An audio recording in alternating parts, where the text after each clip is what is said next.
It's time for high school football, presented by Sarshone Auto Group on Q92 and the Q92 Sports Network. The best Stark County football is heard right here all season long. Whether you're in a car, at home, or on the go, the action is live on Q92 and streaming on the Q92 Facebook page, X, and our YouTube channel. Now, let's take you live to the stadium and our broadcast team for tonight's kickoff on Q92 and the Q92 Sports Network. Here they go! Touchdown!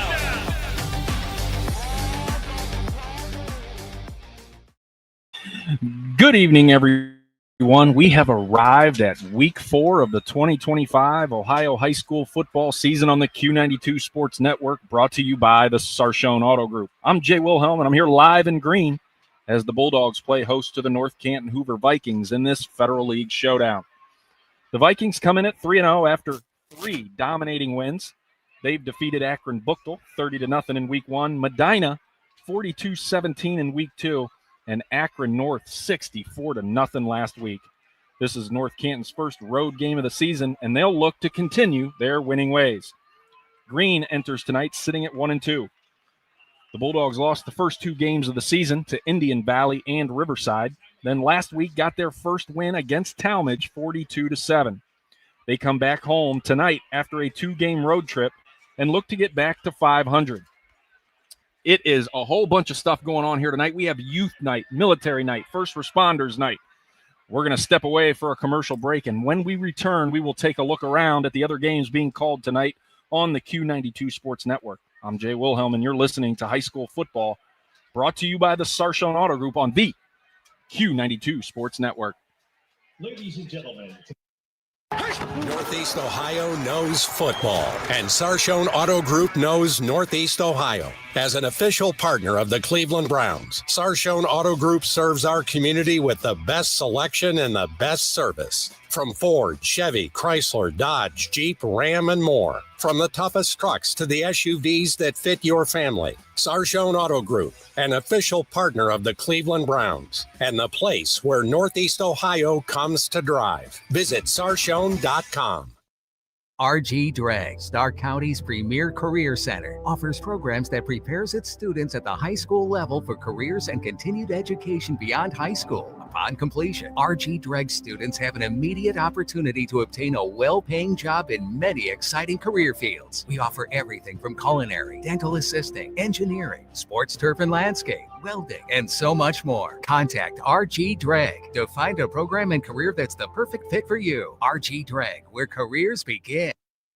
Hey, sports fans, want the latest local sports news, game photos, coach and player interviews, and live play-by-play coverage? Then follow Q92 Sports on social media now. We're on Facebook, Instagram, X, Threads, YouTube, and SoundCloud. Like, follow, and subscribe today. Catch the highlights, relive the moments, and stay connected to your hometown teams. Q92 Sports, your home for everything local sports. Real teams, real action, real coverage. Follow Q92 Sports on social media. Looking for your home for local sports? Head over to Q92radiosports.com, the official website of Q92 Sports Network. Catch every live broadcast of high school games and Mount Union sports. Stay up to date with the latest local sports stories. Check scores from around the area and never miss a game with our full broadcast schedule. It's everything sports all in one place. Q92radiosports.com, your local sports connection. This is high school football presented by Sarshone Auto Group on Q92 and the Q92 Sports Network. We are back here at Green Memorial Stadium as both teams are in the locker room now getting their final instructions before kickoff. So it's time to welcome in my broadcast partner, Mike Voorhees. Mike, it's good to have you back in the booth with you, my friend. What's up, brother? How are you? It is a beautiful night here at my alma mater. Yeah, that's right. Green Bulldogs. It is a fantastic night. Like you said, youth night, first responders night. It is military appreciation night. We got a lot to cover, but we have 6 other football games to talk about as well on the high school on the Q92 Sports Network this evening. We're going to start with the Malvern and Mogadore matchup. Hey, Mike, how's things going? It's week 4 of the Ohio high school football season. I'm Mike Dixon alongside with Ryan Rowland live from Malvern Hornet Stadium, where the 2-1 Mogador Wildcats come to town to take on the 2-1 Malvern Hornets. Mogador comes into week 4 with wins over Crestwood and Canton Central Catholic, and coming off their first loss in week 3 to Dalton 28-19. The Wildcats are led by Maddox Smith, who has moved under center after spending last season as the team's running back. He has strong weapons in running back Connor Liner and wide receiver Cade Thomas. Don't forget about that hard-hitting Mogador defense led by Dylan Brendam at defensive end. Malvern comes into week 4 2-1 with wins over Valley Christian and Harrison Central, and losing to Martins Ferry. The Hornets are led by junior quarterback Jackson Jones, who has a 56% completion average and a quarterback rating of 49.3 with 365 yards. Roy Simmons is his leading target with 213 receiving yards and 2 touchdowns. Aaron Gore leads the backfield with 238 yards on 38 carries and 4 touchdowns. But don't count out the dominant Hornets defense that swarms the ball, with Owen Balls 21 tackles and Brody Powers also has 20 tackles leading the defense. Week 4 is set to kick off. Mogador, Malvern, 7 p.m. kickoff on Q92 Sports Network, presented by Charshone Auto Group. Thanks, Mike. That should be a good matchup indeed. Next, we're going to send it out to Matt Corrali. He's got Salem and Canton Central Catholic. We're almost halfway home through the Ohio high school football regular season, and at Canton Central Catholic, they are looking for a win. The Crusaders come into week 4 0-3 after dropping last week's matchup at home against Orville by the final score of 28-7. A point of emphasis for Jim Lindesmith's crew tonight is to protect the football. 2 of the Red Riders' scores came off turnovers, a scoop and score, and a pick 6. They'll welcome in the Salem Quakers, who are coming off their first win of the year by a 56-20 final at East Liverpool. Senior Quaker quarterback Cletus Monroy will be a player to watch in this one, as he can beat you both with his arm and his legs, as he'll look to leave the Crusader defense guessing tonight and get their season back on track after an 0-2 start by getting to the 500 mark with a win. It's Salem and Central Catholic in the Hall of Fame City, where you can join Robert Coleman and I for the matchup at 7 o'clock. From Lowell Kleinfelter Stadium in Canton, Matt Corrali, the Q92 Sports Network. Thanks, Matt. Appreciate that. We're going to step aside. When we return, we'll get you caught up on a few other games around the area. You are listening to high school football on the Q92 Sports Network, brought to you by the Charshone Auto Group. Northeast Ohio knows football, and Sarshone Auto Group knows Northeast Ohio. As an official partner of the Cleveland Browns, Sarshone Auto Group serves our community with the best selection and the best service. From Ford, Chevy, Chrysler, Dodge, Jeep, Ram, and more. From the toughest trucks to the SUVs that fit your family. Sarshone Auto Group, an official partner of the Cleveland Browns, and the place where Northeast Ohio comes to drive. Visit sarshone.com. Football fans, Mondays just got better. Join Q92 Sports Live every Monday at 11 a.m. for the Pro Football Hall of Fame Luncheon. Watch on our Facebook, X, and YouTube channels as legends from the high school, college, and pro football world take the mic with inspiring speeches and incredible stories. Don't miss a moment.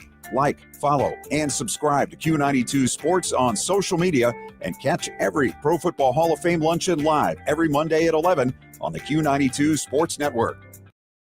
It's time for Purple Raider football. Catch every snap, every score, and every big moment all season long on AM 1310 WDPN. This year, it's even easier to follow the 13-time national champion, Mount Union Purple Raiders. Listen live on AM 1310, the WDPN Facebook and X pages, and streaming on the Q92 YouTube channel. Sam Berkwin and Ryan Bevere are back in the booth, bringing you all the action. Don't miss a minute of Mount Union football on AM 1310 WDPN.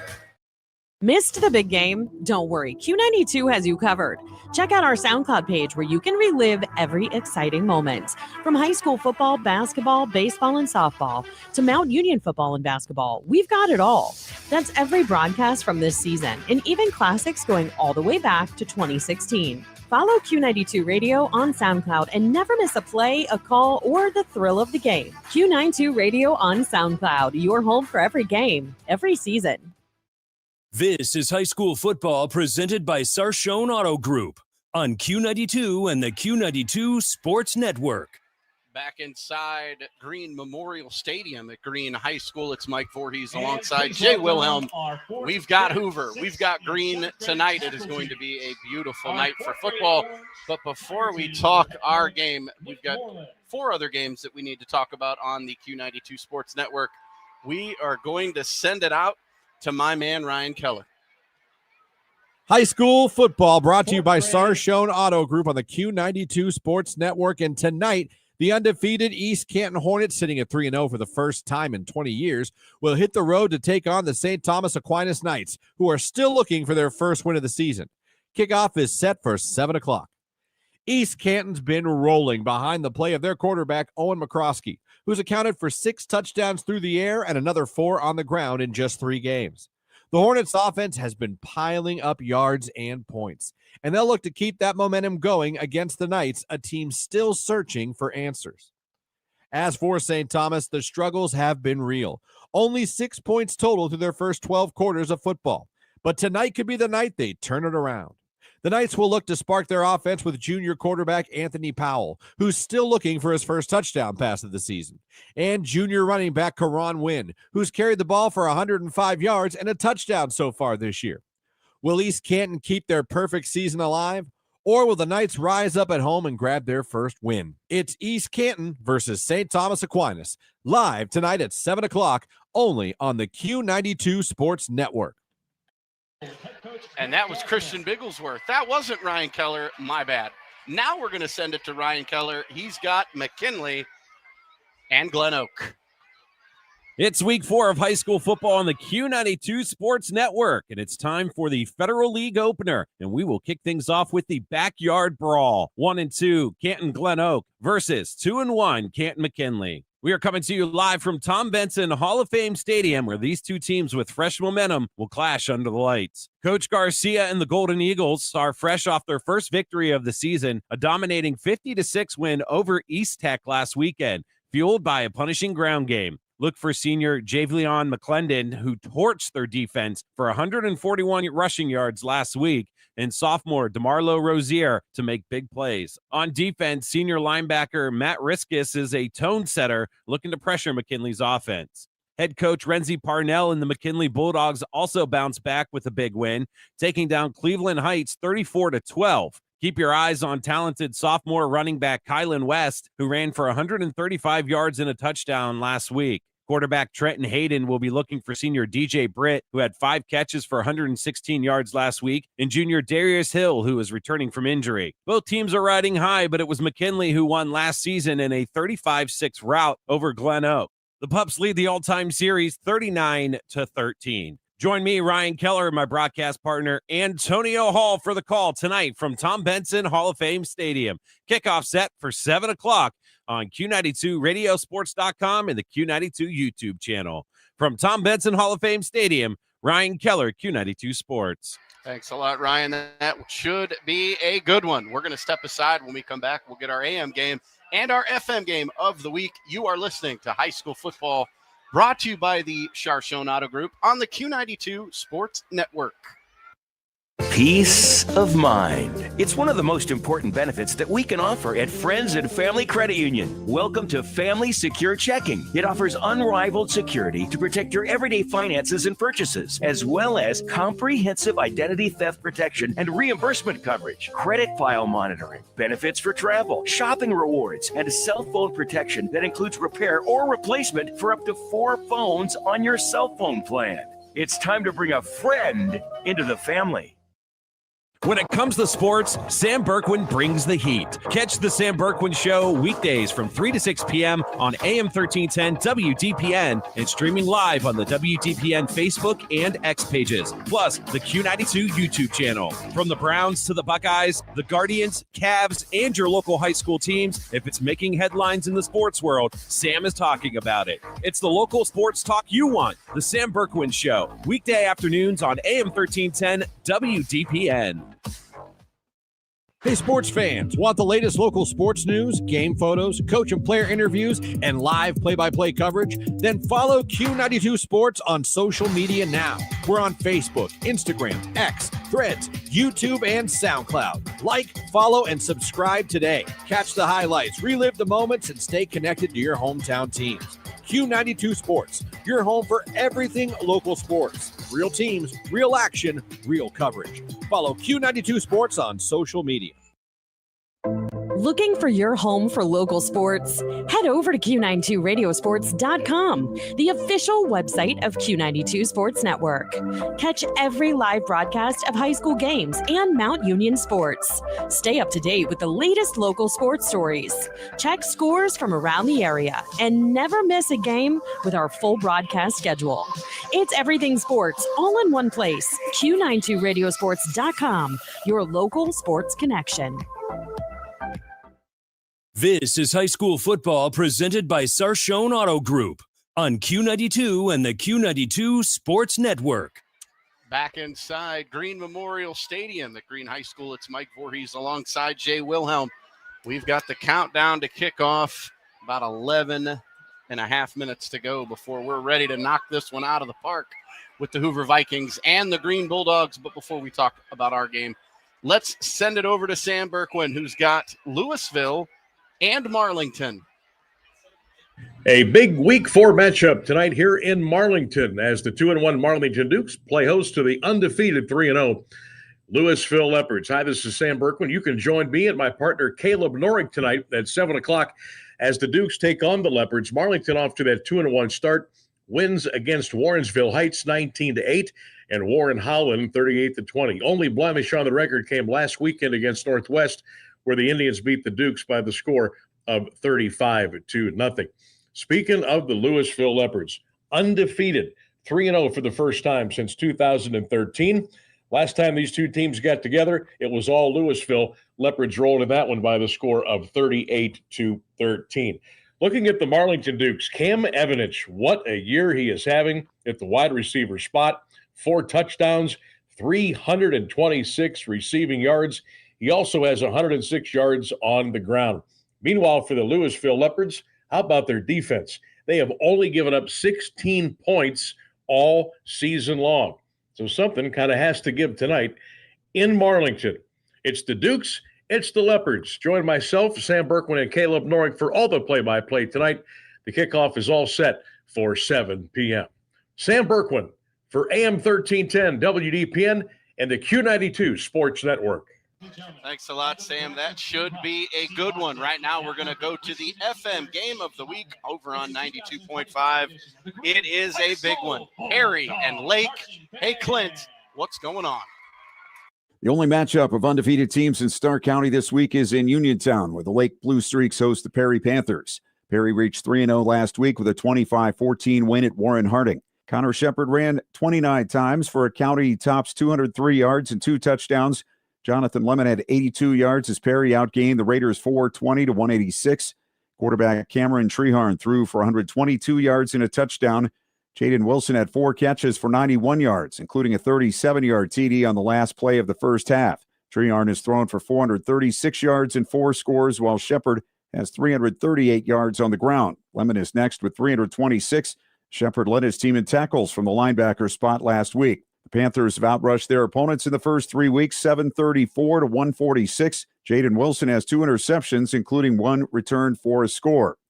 Lake went to 3-0 with a 34-28 win over Rocky River. The Blue Streaks led 27-7 at halftime, but held on at the end for the victory. Quarterback Alex Quire was 12 of 20 for 148 yards and a score. He also ran for 51 yards and 2 touchdowns on 9 carries.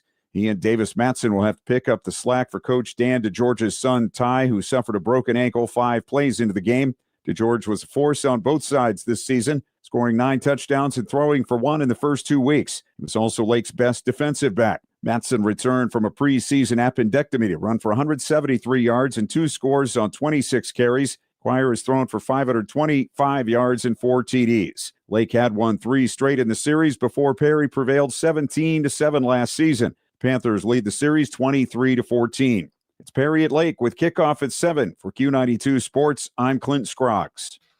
Thanks a lot, Clint. That should be a huge, huge matchup over on the Q. But we've got a good one here, too, with Hoover and Green. We're going to step aside when we come back. We've got our coaches' interviews, and we'll get you all set for the Vikings and Bulldogs. You're listening to High School Football, brought to you by the Charshone Auto Group on the Q92 Sports Network.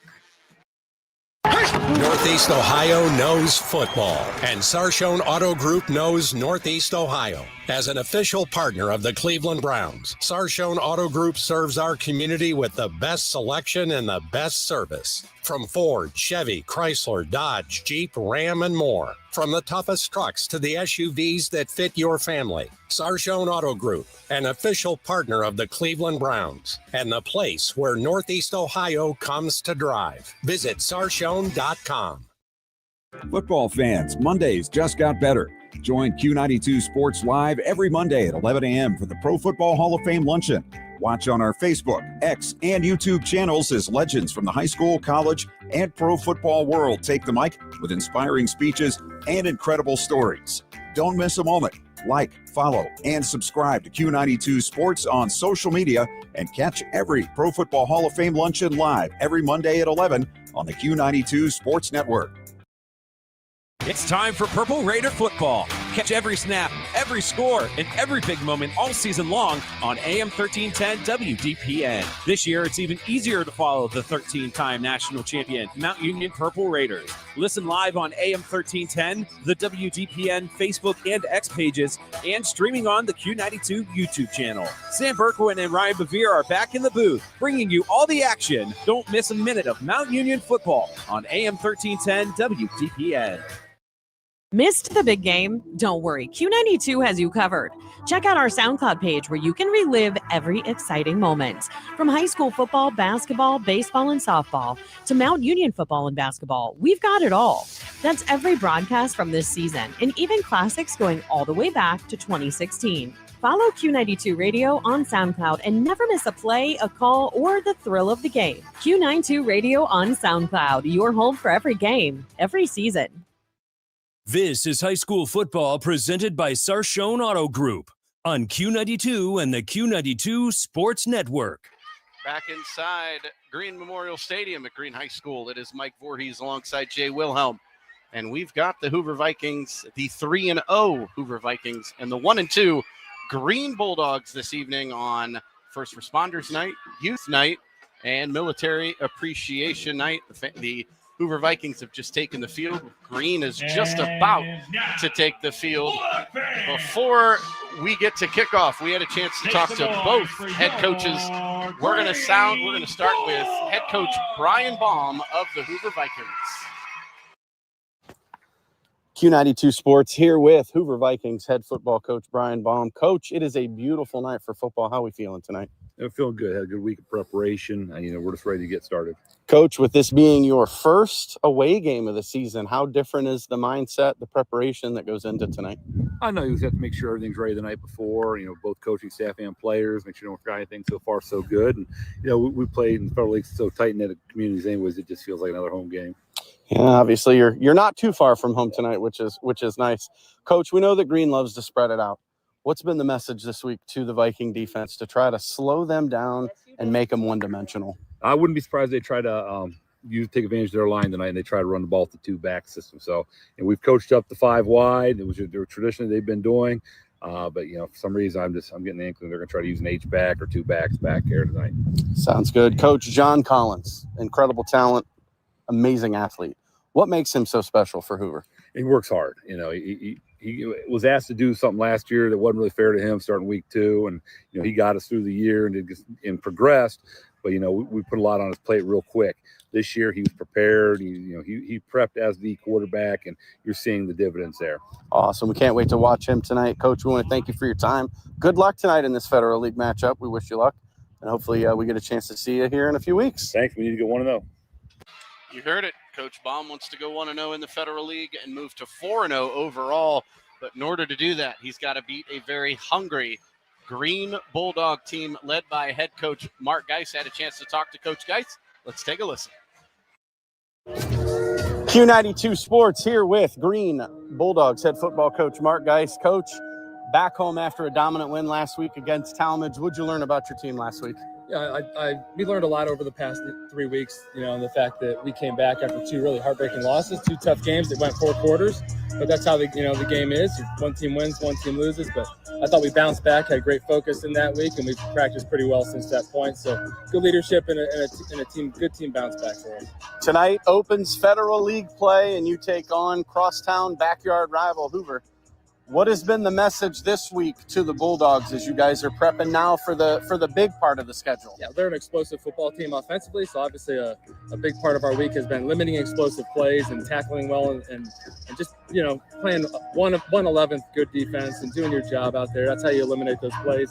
We're going to have to win the turnover battle on all phases and play good special teams. Coach, Tyson Hunk has been an incredible athlete, great quarterback for you guys this year. What have you seen by way of growth over last year to this year? Yeah, he's just a tremendous ability to play well in any phase offensively.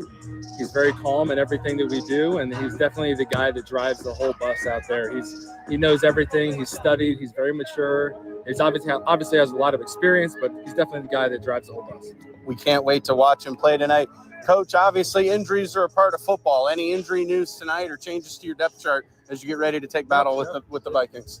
Fortunately, this is about as healthy as we've been in 4 weeks, but it's high school football. That can change at a moment's notice. But we're definitely hopeful for all these guys on both teams to stay healthy tonight. Awesome. Once again, it's Q92 Sports here with Mark Geis, head coach of the Green Bulldogs. Coach, good luck tonight. Thank you. Can't wait to see you in a couple weeks. Thanks. Back here at Memorial Stadium, as we like to thank both coaches for giving us the time. It's Military Appreciation Night, First Responders Night, and they're getting ready to do their moment of silence before the national anthem. So out of respect, we are going to go quiet and let that happen as they are doing the color guard at the 50-yard line as we speak. National anthem.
And that was the national anthem again.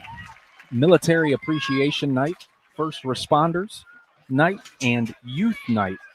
And they got it all in the pregame show. I am super impressed with their organization and speed through this much stuff going on in pregame. The line was massive for youth sports. They rocked through it. Shout out to the Green Bulldogs PA announcer. He's done this before a time or two, and it showed his organization and just the ability to get it off without any hiccups, issues, nothing. The clock has struck 0, so it's no longer pregame. It is game time, Jay. Yeah, it's game time. I don't know it's, about you. It's the beginning of the Federal League schedule, and I couldn't be more excited to be here in Green. One of my favorite places to be. You got to the left, we got the trees in the neighborhood, and then to the right, you pretty much got everything there on Maslin Road. And I was just looking down. The green side is packed to the gills. The students are still filing in. And as we look across the way, we can see, I'd say about 3/4 of the visitors side is filled up with some Hoover Viking fans, and their student section still waiting on some people to show up as well. But we got both teams out on the field, ready for kickoff. And it looks like Green is going to receive the ball first.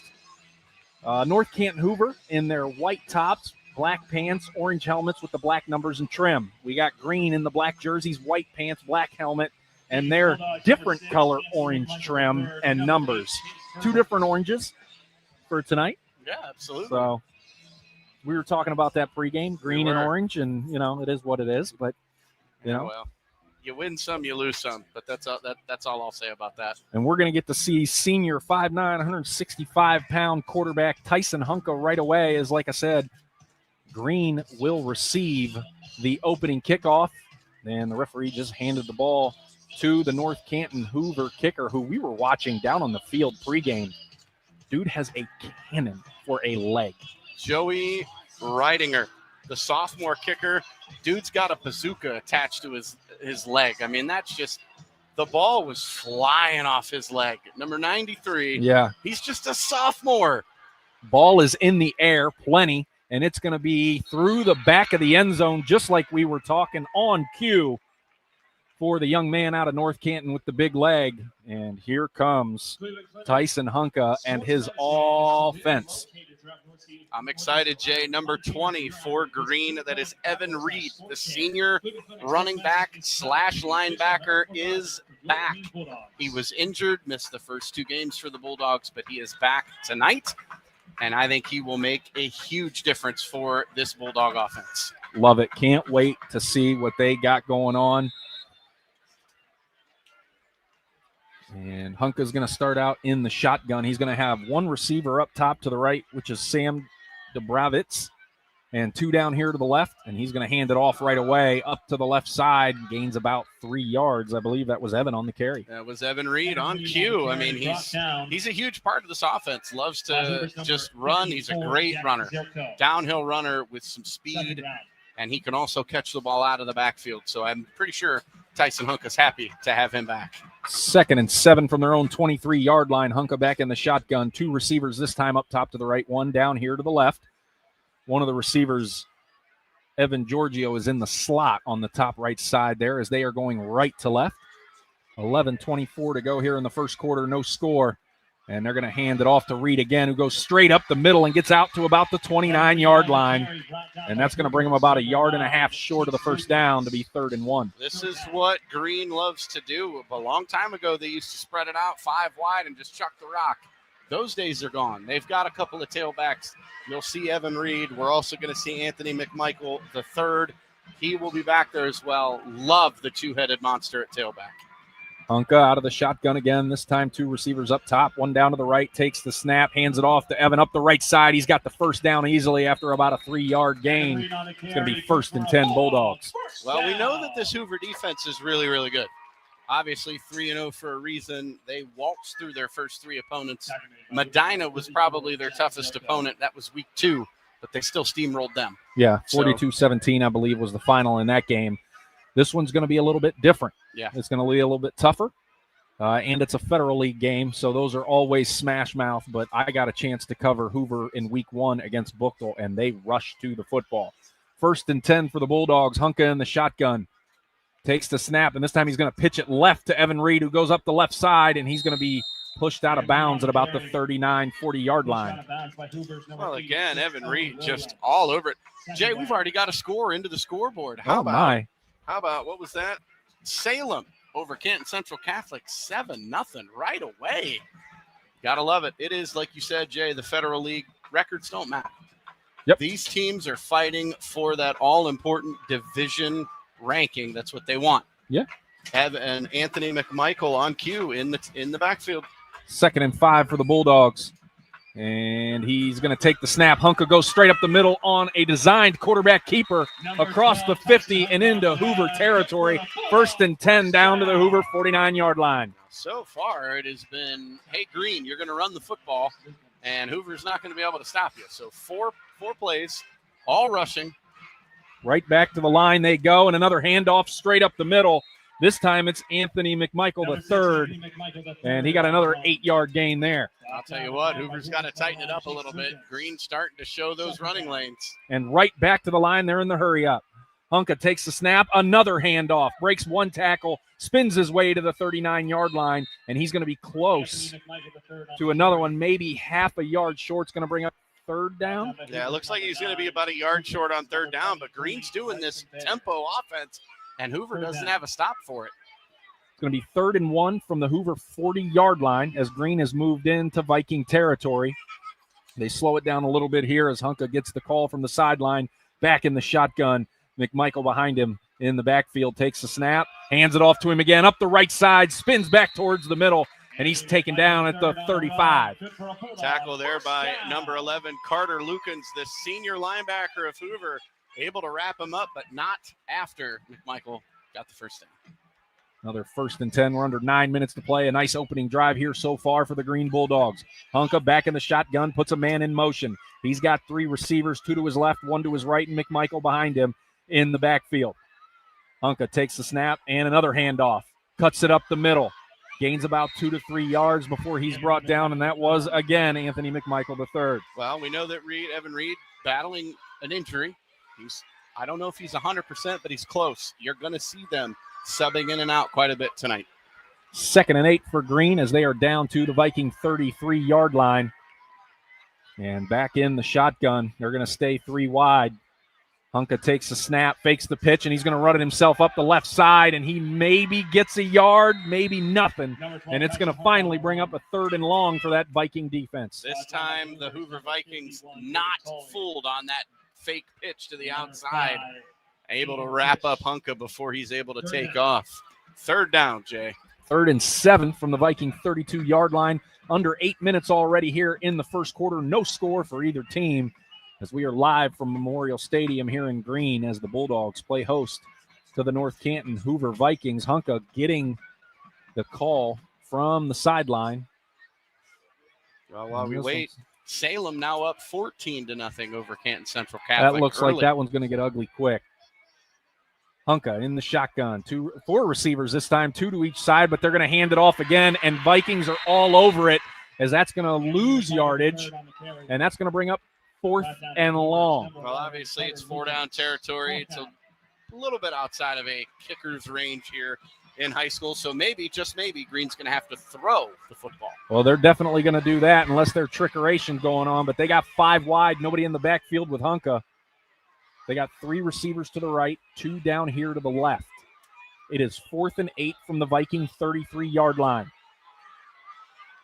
Hunka changes the play at the line, takes the snap, drops back to pass. He's looking right. Here comes the rush. And he breaks through the sack, looking downfield, running all over the place, lobs the ball up, and it's going to be intercepted by the Hoover Vikings down at the 12. Carson Morris, the senior defensive back, read it like a book, Jay. Saw that Hunka had just lobbed the ball up from that safety position, able to step in front of the receiver. So almost like a punt, essentially, but you don't like the turnover. No, he was probably told, don't take the sack. If you have to, just chuck it somewhere, and it's handing the ball back to the Vikings either way. It's just that if he would have been sacked, the Vikings would have taken over from their own 40-yard line. Now they have to take over from their own 13. Great job by Hunka to avoid that sack, not once, not twice, but 3 times. And now it's John Collins' turn. Yep, John Collins in the shotgun. They're going 4 wide to start it right off the bat. He puts a man in motion. He's looking down the field, fires it over to the left side. He's got his man out to the 21-yard line. About an 8-yard gain there. 23, Bryson Byer on the reception. The senior wide receiver running back, Mr. Do-It-All, according to Hoover. Yeah, they got a couple of guys that are running backs, wide receivers, DBs, and return men. Now we're going 5 wide with Collins. Drops back, looks down the field, and then he tucks it and runs. First down easily for the Vikings as they are across the 30-yard line. John Collins is one of those quarterbacks, Jay, where he has the ability to throw the football, but what makes him more dangerous is his speed. He is a track star. Yes, he is. I believe he's won state a few times. And they're back 5 wide, just Collins in the backfield in the shotgun. Puts a man in motion, and he's going to hand it off to Jack Andes, who goes up the right side, and he's another speedster, but he's going to be bottled up at about the 34, 35-yard line to bring up 2nd down. Great job, Evan Gregoriou, the senior defensive back, and number 14, Joel Brink on that tackle, so it'll make John Collins think a little bit, but it's only 2nd down. 2nd and 7 from their own 32-yard line. No score with 5:30 to go here in the first quarter. Vikings going left to right. Collins takes the snaps, drops back to pass, tries to avoid the rush, and he's going to be drugged down from behind after probably a 1-yard gain. That tackle made by Josh Taylor, the senior defensive lineman, able to track Collins down from behind, and a great open field tackle. And he did get 1 yard on the carry with forward progress. It's going to make it 3rd and 6 for the Vikings from their own 36-yard line, and they're going to stay with that 5-receiver set. 3 up top to the left, 2 to the right. Collins takes the snap, drops back the pass. Here comes the rush. Avoids it. He's going to tuck it and run across the 40, down to the 50, inside the green territory until he's tripped up at the green 45-yard line. Again, John Collins is not going to hurt you with his arm. He's going to hurt you with his legs. And man, oh man, what agility. Able to stop, cut on a dime, make defenders miss. Boy, he looks good. Yeah, he's making smart decisions so far here tonight. And now we're going to go 5 wide, and we are going to have a running back in the backfield with him on his left hip. He drops back to pass, looking downfield. Nothing doing. Fires it over the middle. Got his man at the last second. Down to the 40. Breaks 1 tackle. Inside to about the 36-yard line. Close to another first down. That was Jack Andes, just Mr. Johnny on the spot. Found a soft spot in the zone of the Green Bulldogs.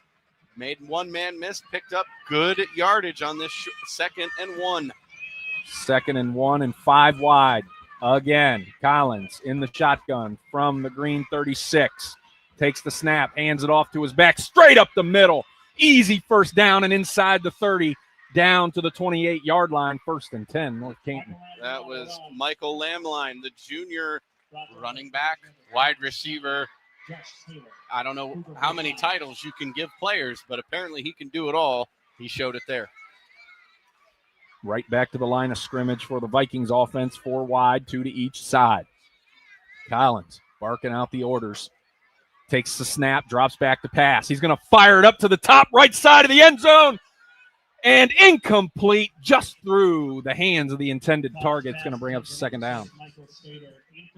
Michael Stater, the intended receiver, ball slightly overthrown Little and bit. kind of out of bounds, but he still almost made a fantastic catch. That was a good throw, good timing, like you said. Maybe about a yard or two, a little too long to even try to come down with it with at least 1 foot in. But now we got 2nd and 10 from the green 28-yard line. Hoover marching now this time. 3:26 to go here in the first quarter, no score.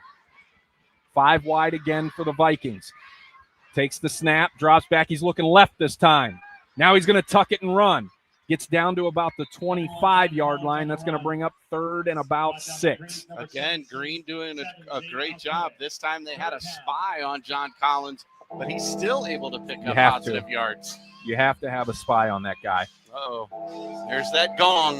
There's the dong. And I'll tell you right now, this green crowd below us is alive because they are stomping their feet, and this whole press box is shaking on almost every defensive play since the turnover. So now it's 3rd and 7 for the Vikings from the green 25. And it looks like we're going to have a Vikings timeout. So we will step away. This timeout is brought to you by Friends and Family Credit Union. It's time to bring a friend into the family. Missed the big game? Don't worry, Q92 has you covered. Check out our SoundCloud page where you can relive every exciting moment. From high school football, basketball, baseball, and softball to Mount Union football and basketball, we've got it all. That's every broadcast from this season, and even classics going all the way back to 2016. Follow Q92 Radio on SoundCloud and never miss a play, a call, or the thrill of the game. Q92 Radio on SoundCloud, your home for every game, every season. This is high school football presented by Sarshone Auto Group on Q92 and the Q92 Sports Network. Back here at Memorial Stadium in Green as we are at the 2:48 mark of the first quarter. No score. Green is 3rd and 7, or Hoover is 3rd and 7 from the green 25-yard line.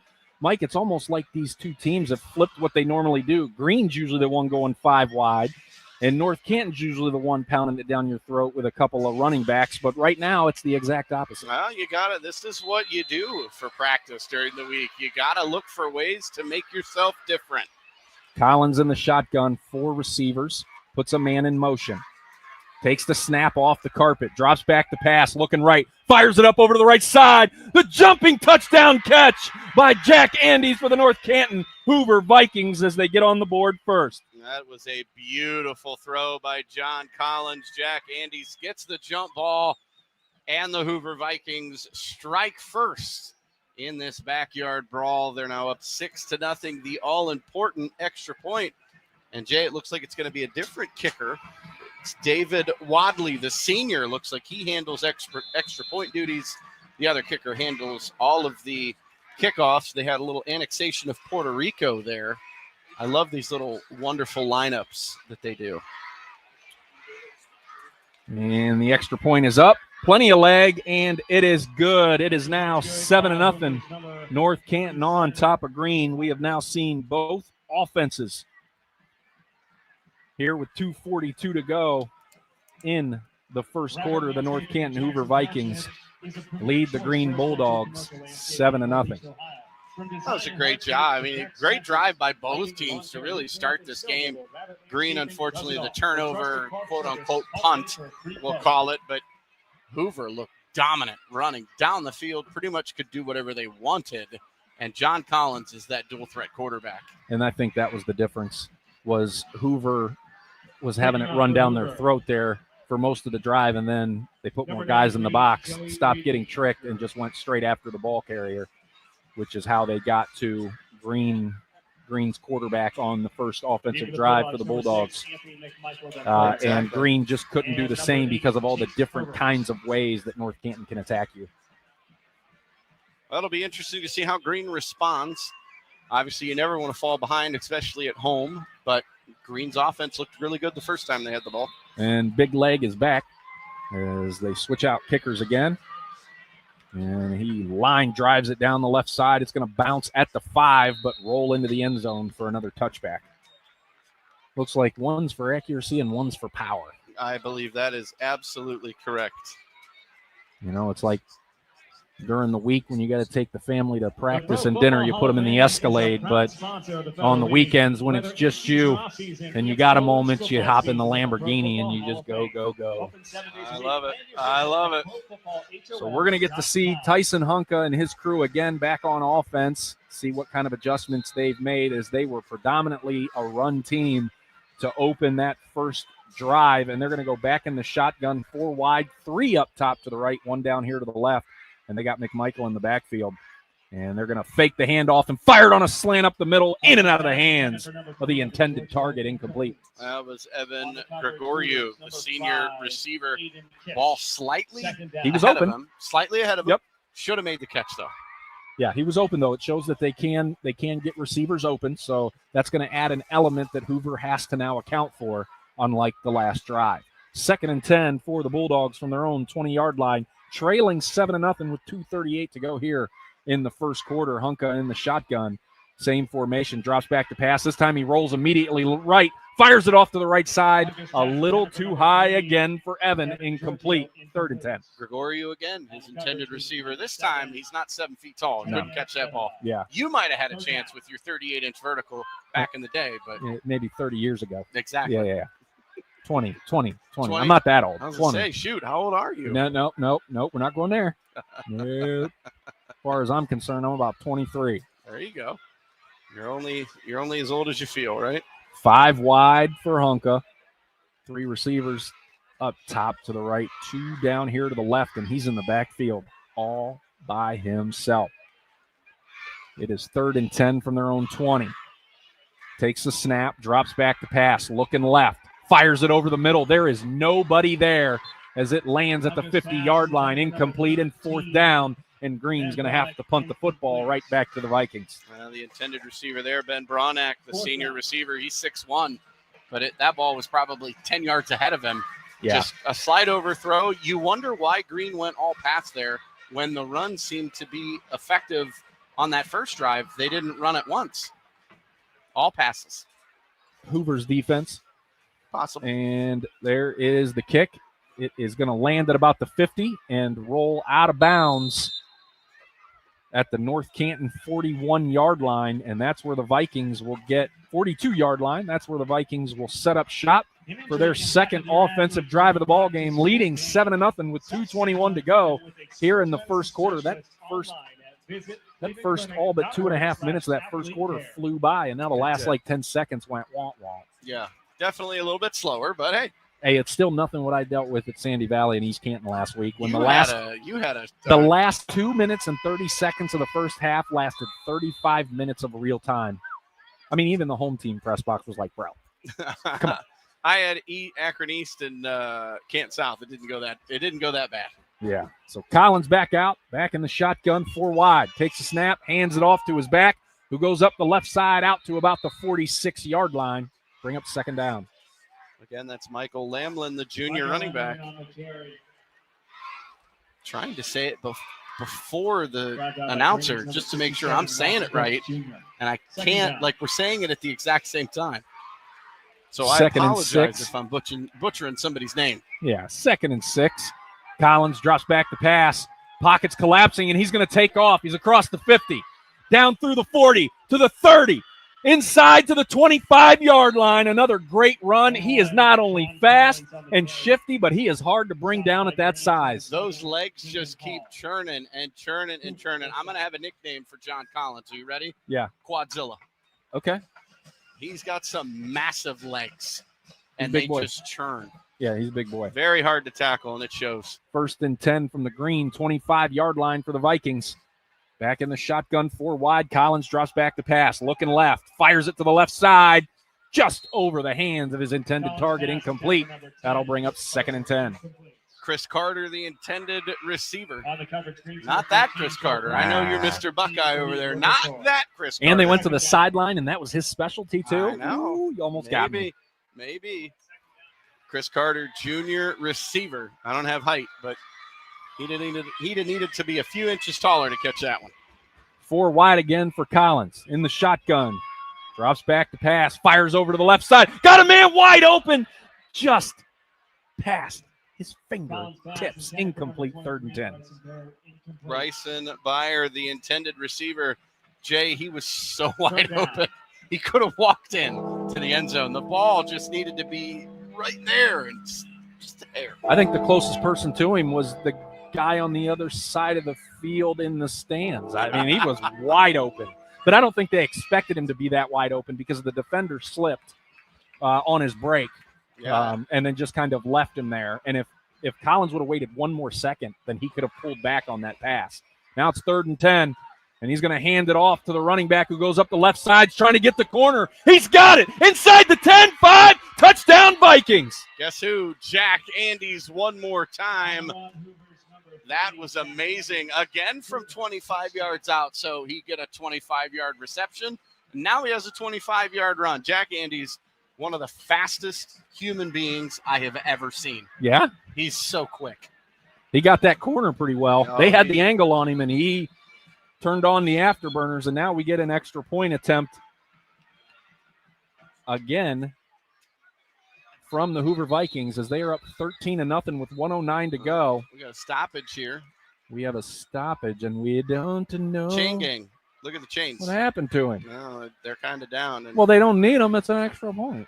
Yeah, but if they're not prepared for the next, I think somebody ran into somebody maybe. That's what Hoover is talking about right now.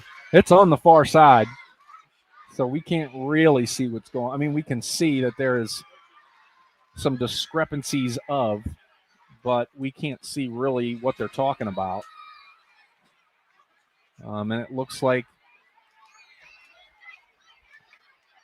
cue the Jeopardy hold music here. I don't know what's going on, but is Ken Jennings around? We're going to need him for a minute. Where's Ken?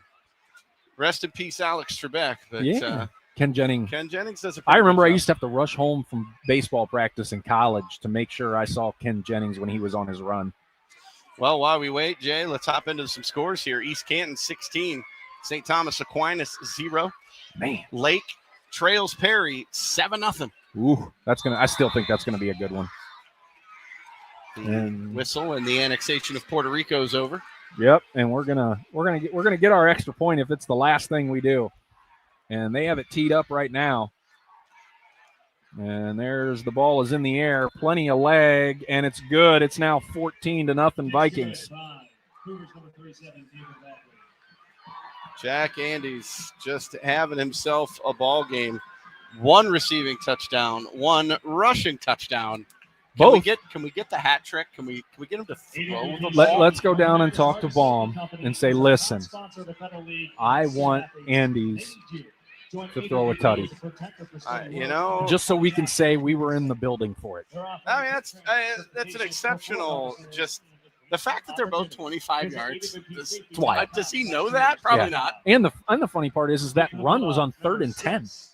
Yeah. Number 8, Chase Herbert. Kicking off for Hoover.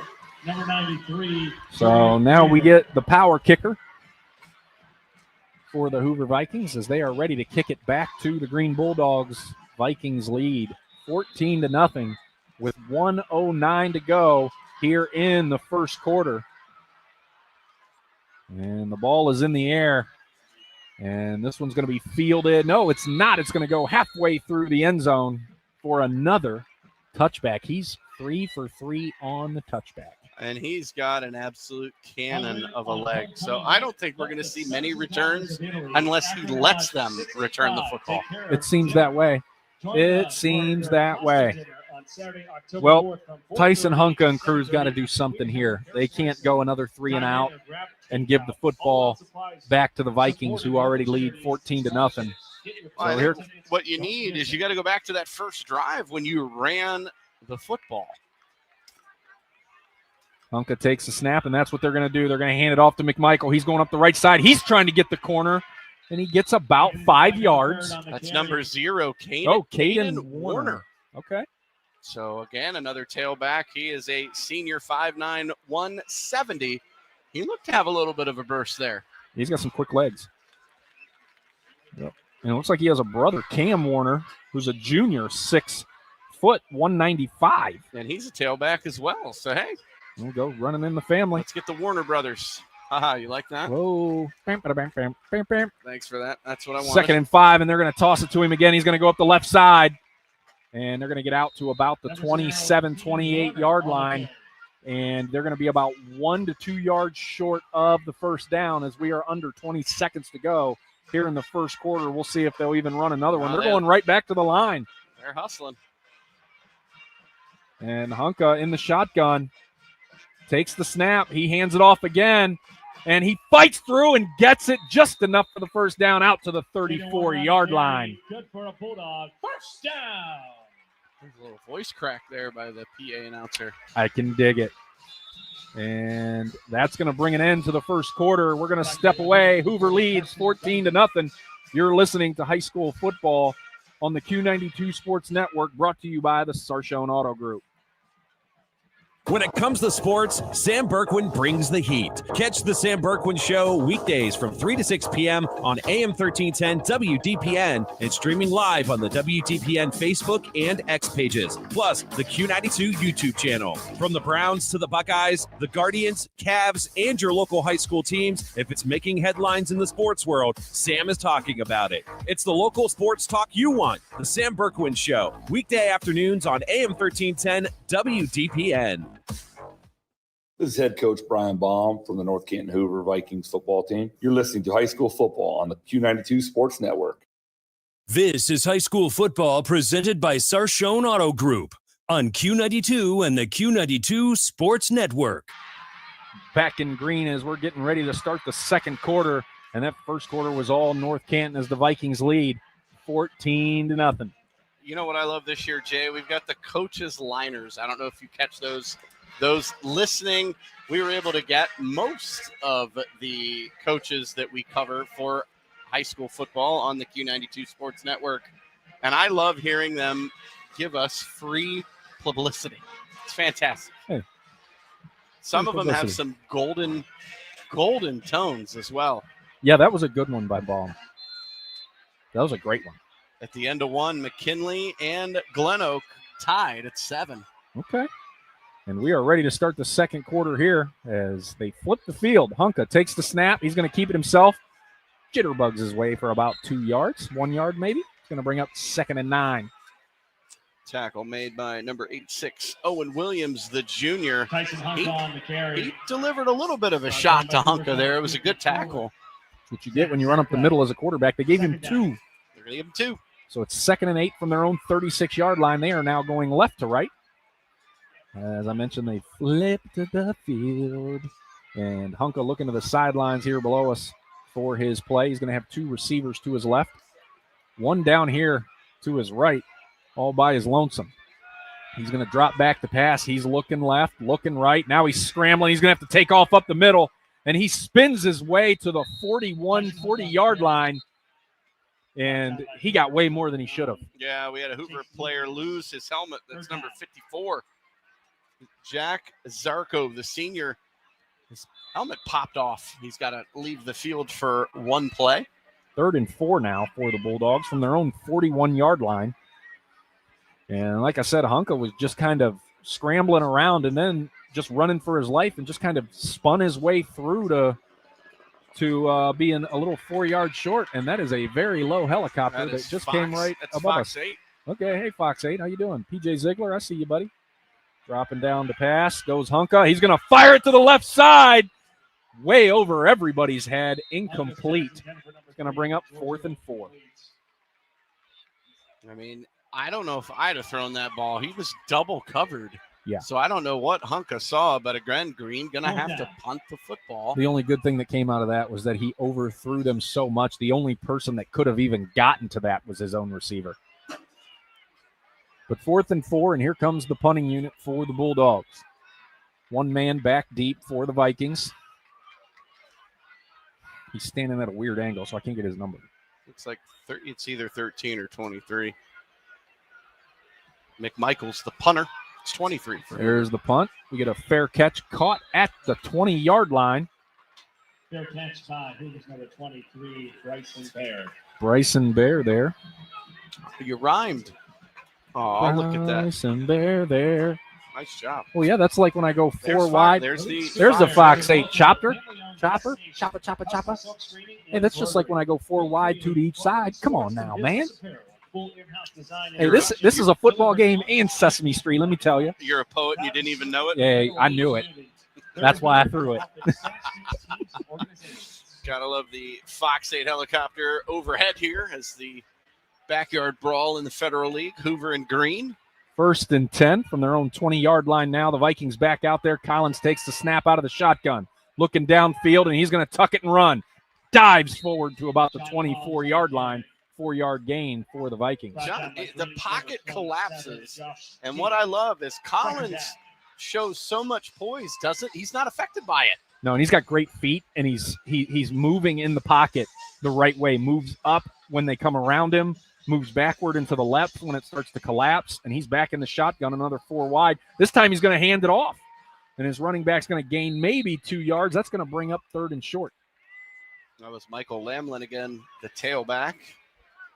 Again, on the carry. It's phenomenal that John Collins, his awareness is what gets me. Like, he knows when that pocket's collapsing. 4 wide this time on 3rd and 3 from their own 28. 3 receivers to the left, 1 up top to the right for Collins. He's got his running back on his right hip back there in the shotgun. Green showing blitz. There's the snap, drops back, fires it to the left immediately to his intended target, complete. Breaks 1 tackle and gets across for the 1st down. Oh, the Green sideline going berserk. The refs missed a hold there on the outside that allowed Andes to get free. There was definitely a hold there. They missed that one, but it'll be 1st down for the Vikings. 1st and 10 from their own 35-yard line, right back to the line, 4 wide, 2 to each side. Collins looking back to the sideline as they're going to change the play as he ran right up to the line of scrimmage, pretended like he was going to take a snap and then looked over. Takes the snap, drops back to pass, looking left, fires it downfield to the left side, complete to his intended target for an 8-yard gain, 2nd and 8. That is Chris Carter on the reception. Great job there. A absolute cannon. Yeah, he let that one fly. That one I'd like to see what the radar gun had to say. Maybe he's got a career in baseball. You never know. 2nd and 2. And they're going to hand it off straight up the middle. Easy first down as they get up to their own 48-yard line. Another first down for the Vikings. 8:37 to go here until halftime. North Canton leads 14-0. Back into our scoreboard we go real quick. Mogador trailing Malvern 14-7. Salem leads Canton Central Catholic 21-7. Okay, so Central got on the board, but now we're 5 wide here. Collins has got 3 to his right, 2 to his left. Empty backfield, takes the snap, drops back to pass. Looking downfield, and he's going to tuck it and run again. Another shifty move inside the green territory, down to the green 46-yard line. It's going to be 2nd and about 5. Josh Taylor for the Bulldogs on the stop. John Collins, so good. So good. With so his poised. legs. You know, when I covered North Canton in week 1 and I spoke to Coach Baum, he said the only thing I wanted him to do was not make mistakes. Hang on to the football, and he's doing a great job so far. This time he had to pick up a bad snap off the carpet, runs it straight up the field. He's down to the 30, to the 20, cuts it inside to the 15, and he's brought down at about the 13-yard line of green. He turned a bad situation into a great play. Unbelievable. Inside now, the RG Dre red zone. What a run by John Collins. Learn, earn, and succeed with RG Drag. What a great run. 1st and 10 now from the green 13-yard line. They're knocking on the door again. 4 wide. Shotgun for Collins. 7:19 to go until halftime. Takes the snap. Fires it off to the right side in the corner of the end zone. Back shoulder fade is incomplete. Once the flag's not going to get one, it's going to be 2nd and 10. Lots of hand fighting down there. That's in the back end and zone. forth. You let that go. What Good I no love call. is who's getting the better view here, the Fox 8 chopper or the drone just above the 50-yard line? I got to say the drone, just because they have the same angle but closer. Yeah, I don't know. Fox But 8, I want the helicopter Fox 8 ride. might land in the Bulldog end zone here. Who knows? They're doing some hovering, but hey, Fox 8, can I get a ride in the chopper? Come over. Nope, there he's circling. 2nd and 10 now from the 13. Collins puts a man in motion. Out of the shotgun, takes the snap. Drops back to pass, looking right, rolling right. Fires over the middle, complete for another touchdown. Guess who? Is it Andy's again? Jack Andes, the hat trick. 3 touchdowns this evening for Jack Andes. My goodness, he is a talented young man. This one, though, from 13 yards out.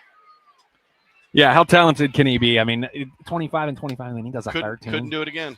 Just kidding, Andy's. You're great, buddy.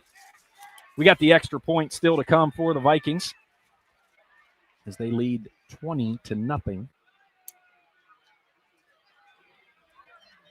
And Green better find an answer. And that one's up and good, and it is, in fact, 21-0. North Canton Hoover all over the Green Bulldogs right now with 7:06 to go until halftime. I love that I can text hat trick in a football type group chat. Yup. Hockey reference, soccer reference. You love it. Hat trick calls everything. What else have we referenced? Jeopardy? We've done a lot Come tonight. on. Sesame Street. This isn't just football. We do pop culture here, too. We absolutely do. I'd say like 90-10. 90% football, 10% pop culture. 95-5 maybe.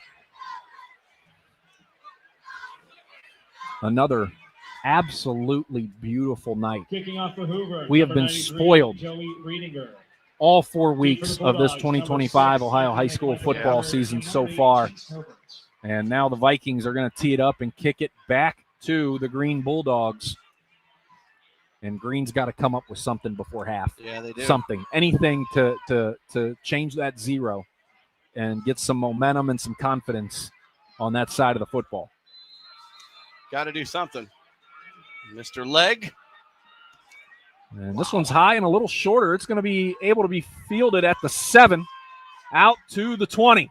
He cuts free to the 30, out to the 35, to the 40, and he's going to be pushed out of bounds at the 50-yard line. What a great return, and that's the start that the Bulldogs need on a drive. That's Anthony McMichael, the 3rd on a great return. Jay Wilhelm the third. I'm You a guys third. got He's a something- third. We got it. Something in common. Great speed, though, by McMichael, able to get it out to midfield. And like you said, Jay, that is the best field position you could ask for if you're Green trailing 21-0. And now you really have to do something with this. You don't get these kind of opening drive, starting drive positions very often. No. Right at the 50, 1st and 10, 6:57 to go until half, and you're trailing by 3 scores. You got to do something here, and Hunka's in the shotgun. 2 receivers to his left, 1 down here to the right. He's got a running back in the backfield. He's going to fake the handoff. He's looking right side, fires it to the sideline, complete to his intended target. Number 10, 2nd and 8. Sam Dubrovitz. Or 2nd and 2. Dubrovitz on the reception. Dubrovitz, the junior, 6'3", 180. 8-yard gain, so it's 2nd and 2. There you go. I think we're going to see a lot of Tyson Hunka with his legs. This would be a good time to do it right now. He's in the shotgun, takes the snap, hands it off to his back, who goes straight up the middle, gets maybe a yard until he's driven back, so it's going to be 3rd down and 1. Huge 3rd down for Green right here, although I would imagine it's 4-down territory. That is Caden Warner. Although now I have a discrepancy. Need to chat with one of our texters. It now says McKinley 14, Glen Oak 0. So we'll figure that one out. I'll find out what the actual score is. Might be a typo. It happens. It happens all the time. 3rd and 1 here for Green. They're going to take the snap, hand it off, and he got nowhere lost to. On 3rd and 1, he got driven back. Great job by the Hoover defense. That's going to bring up 4th and 3 from a 3rd and 1. Number 51, David Tully, the senior defensive lineman, said, "No, sir, you will not cross this line. In fact, you're going to go backwards." Great penetration by the Hoover defensive line, causing Green to go the opposite direction. And now it is 4th and 3 from their own, or from the Hoover 43-yard line. And we must be super important because Fox 8's still hovering up there. I'll take it all day.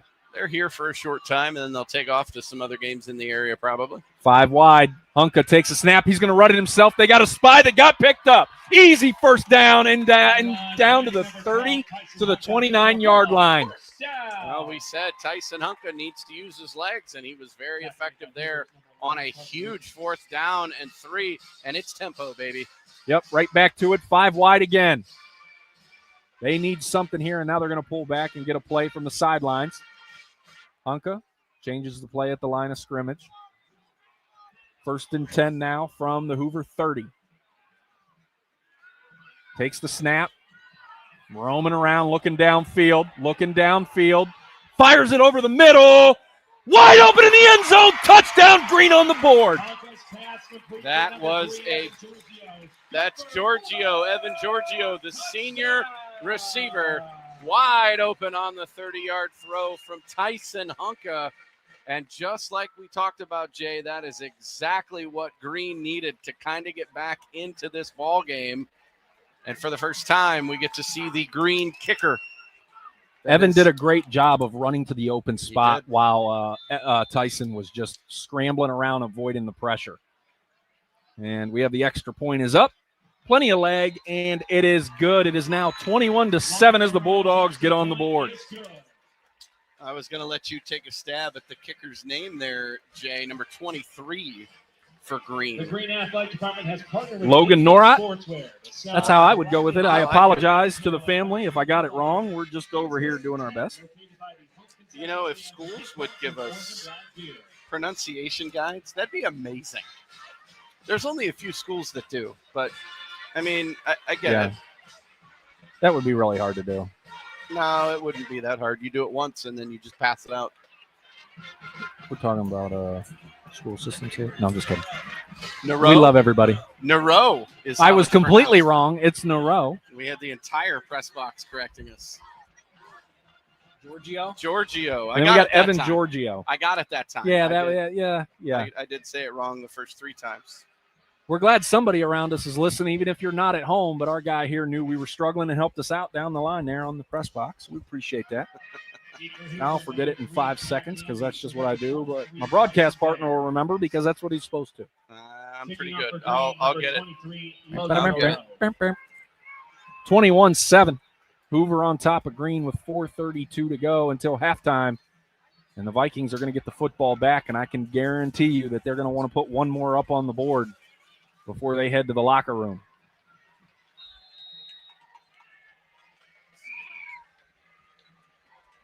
And Mr. Nero. So we got the ball teed up, ready to go back to the Vikings. And they're going to just punch it right down the middle. And it's live, and the Vikings jump on it at their own 33-yard line. Well, now if you're Hoover, what do you say after Green able to go down the field, get some points on the board?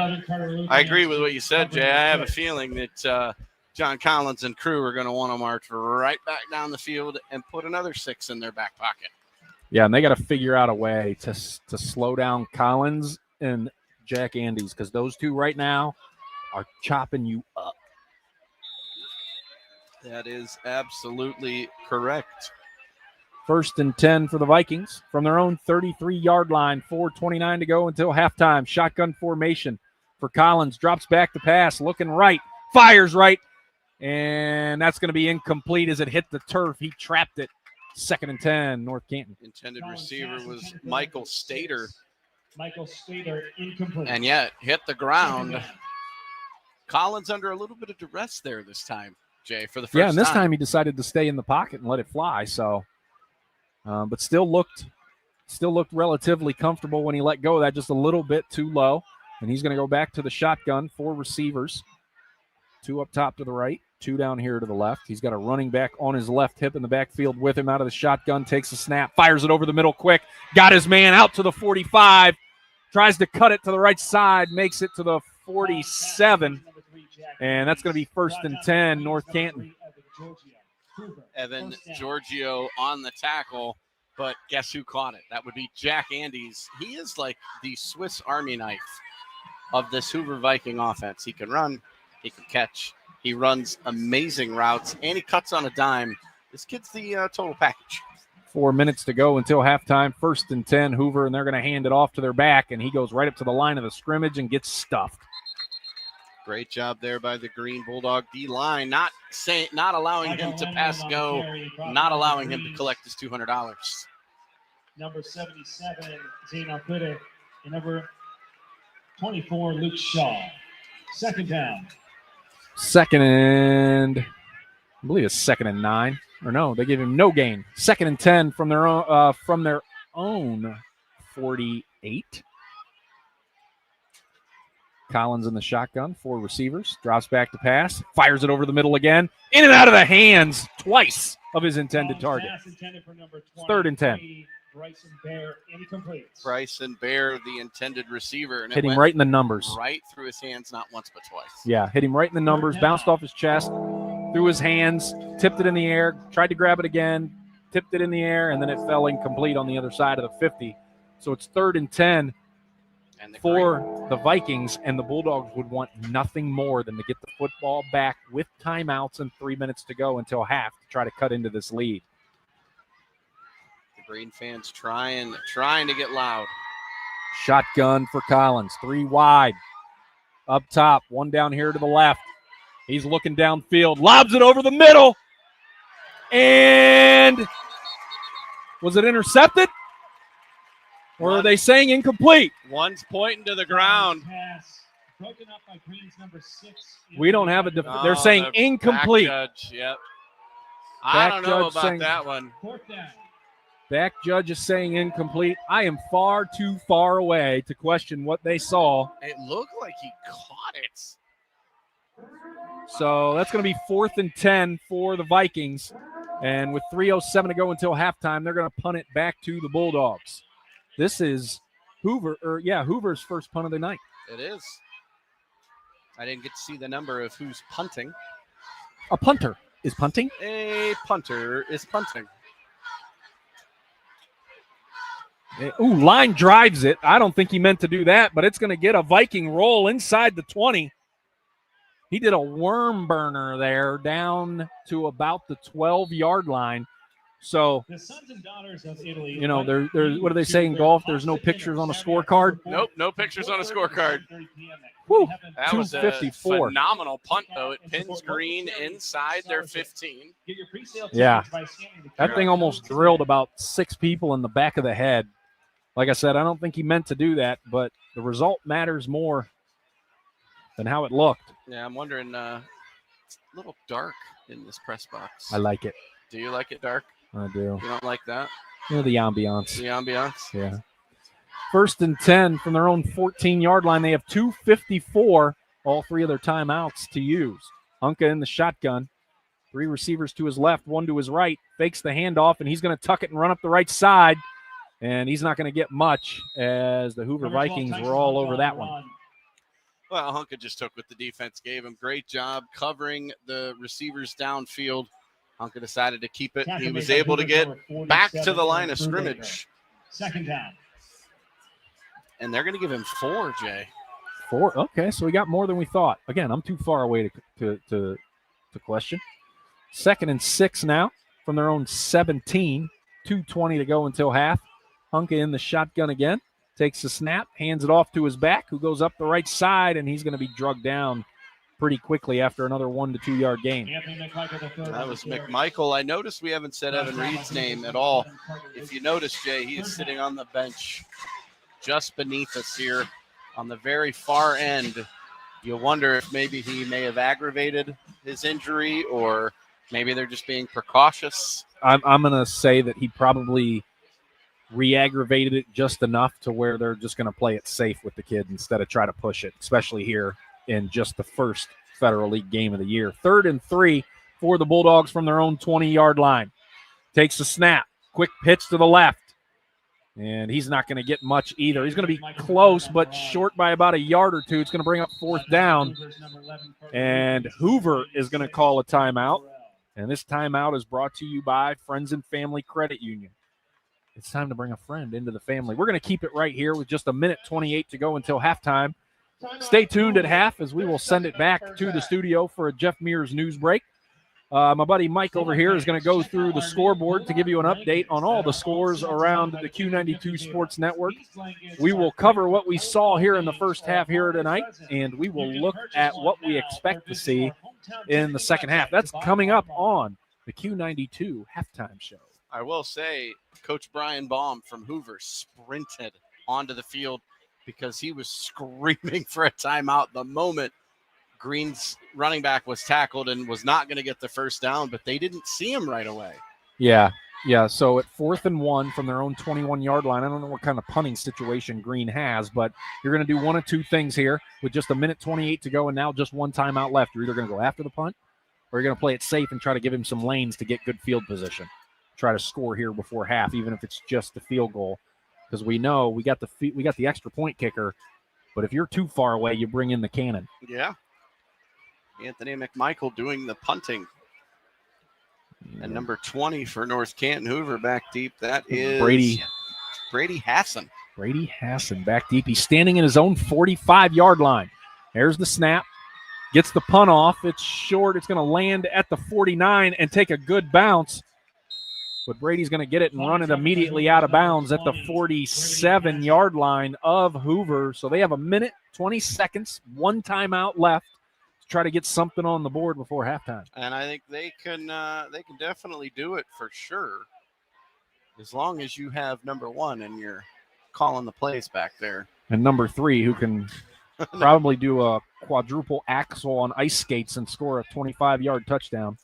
He's done that a couple times. He's done that twice tonight. 2 25-yard touchdowns and then a 13-yard touchdown. Mr. Hat Trick, we'll call him.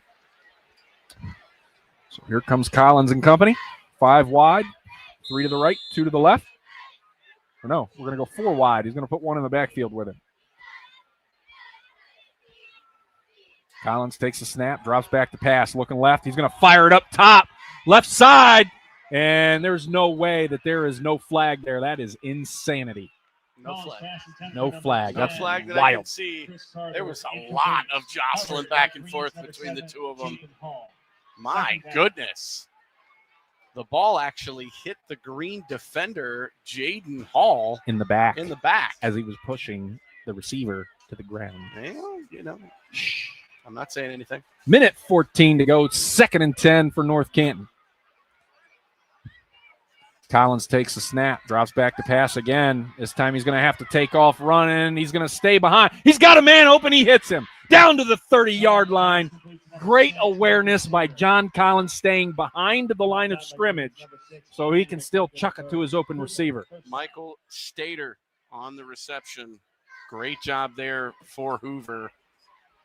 Right back to the line. 1st and 10 now from the green 30. Takes the snap, fires it right immediately to the sideline. Nice back shoulder fade there. That was beautiful. Again, it's Michael Stater on the reception, and they're hurrying it up to the line. Another 1st and 10 now as they are inside the RG Drag red zone. Learn, earn, and succeed with RG Drag. Collins takes the snap, drops back to pass, looking left, looking right, running right. And he's going to be sacked in the backfield for a 2-yard loss. Brian Baum not happy about that, telling his team, hustle it up, let's go. He should have let that one go because now the clock is running. 2nd and 10 from the 16. Or he was outside the pocket. He could have thrown it away. Yeah, that's what I mean. He should have just chucked it away. It's going to be 2nd and 14. He's going to drop back to pass, fires it over the middle. Incomplete, in and out of the hands. Good defense on the DB there. It's going to bring up 3rd and 14, but most important, from the 19-yard line, clock stops. And that was his favorite receiver of the night, Jack Andes. Almost had another fantastic reception. There's that gong. 3rd down here at Green Memorial Stadium. Mike Voorhees, Jay Wilhelm calling this action tonight. Can't wait to get into halftime, get you some scores, but let's see if Hoover can get one more before the clock hits 0. 3rd and 13 from the green 19. They take the snap, steps up in the pocket, fires it as he's spinning, and he throws that thing through the uprights. Yeah, what do you call that? Is that intentional grounding? I mean, it just all depends. I don't know what on if you think he meant it, but when you're spinning around in a circle like that, it's really hard to gauge how far that thing's going to go. All right, it's going to be a field goal. It is a field goal attempt here. I didn't see who the kicker was. Is it Mr. Legg? No, it's 38, I believe, is the kicker. Marcos, no. Who's 30? 33. Nope, 37. David Wadley. Let's just name all the numbers. And a timeout. And I don't know what happened there. They gave that to him very late. There's not too often you get to see a snap. Green icing the kicker there. Might as well. You can't take him with you. No, you already had 2 left, so might as well burn one. That was David Wadley, the kicker. Did we figure it out? It is 37. He is the kicker. I thought we might see Mr. Bazooka Leg, the punter, trying to kick the extra point, but we saw what he could do kicking off the tee. I have a feeling that they save that for like when it's deep in the queue. There you go. Okay, we've done We Jeopardy, have- Sesame done Street, enough. golf. We have never done enough. Hockey, soccer. Yeah. We've done a lot here. Sesame Street, Warner Brothers, I told you, man. This is ESPN. Dun-dun-dun. Dun-dun-dun. All right, here we go. We're gonna line up again. So how deep's this kick? I don't know, man. I can't. I don't know how to count. They're from the 19, and it's in the air, and it's no good. Short and right. So no good there, but there's still 6 seconds left on the clock. Well, Hoover will get the ball to start the 3rd quarter. I'm going to tell you right now that if that, I mean, you don't know that that's going to be the outcome, but at that point, just go for it on 4th down. It's going to take more time off the clock, number one. And number two, And you still had a timeout your to burn. and your percentage from that distance in high school is probably the same of a Yeah. made field goal or a touchdown thrown on 4th down. Yeah, agreed. Just a thought. Does Green take the knee here? It looks that way. They're in that victory formation to take us to halftime. Is it still called victory formation if it's not for the victory? I don't know. They down it, and we're going to head to half with the North Canton Hoover Vikings leading the Green Bulldogs by a score of 21-7. We're going to step away for a commercial break. You're listening to high school football on the Q92 Sports Network, brought to you by the Sarshone Auto Group. RG Drag, Stark County's premier career center, offers programs that prepares its students at the high school level for careers and continued education beyond high school. Upon completion, RG Drag students have an immediate opportunity to obtain a well-paying job in many exciting career fields. We offer everything from culinary, dental assisting, engineering, sports turf and landscape, welding, and so much more. Contact RG Drag to find a program and career that's the perfect fit for you. RG Drag, where careers begin. Northeast Ohio knows football, and Sarshone Auto Group knows Northeast Ohio. As an official partner of the Cleveland Browns, Sarshone Auto Group serves our community with the best selection and the best service. From Ford, Chevy, Chrysler, Dodge, Jeep, Ram, and more. From the toughest trucks to the SUVs that fit your family. Sarshone Auto Group, an official partner of the Cleveland Browns, and the place where Northeast Ohio comes to drive. Visit Sarshone.com. High school football exemplifies the true meaning of teamwork. At Friends and Family Credit Union, our team of local friendly professionals offer the same true spirit for our members with a wide array of products from vehicle loans to personal loans, family secure checking with ID Protect, mortgage, home equity line of credit, and more. For over 60 years, we have the game plan for your financial well-being. Visit any of our 3 convenient locations, online or mobile banking. Now, more than ever, it's time to bring a friend into the family. Football fans, Mondays just got better. Join Q92 Sports Live every Monday at 11 a.m. for the Pro Football Hall of Fame Luncheon.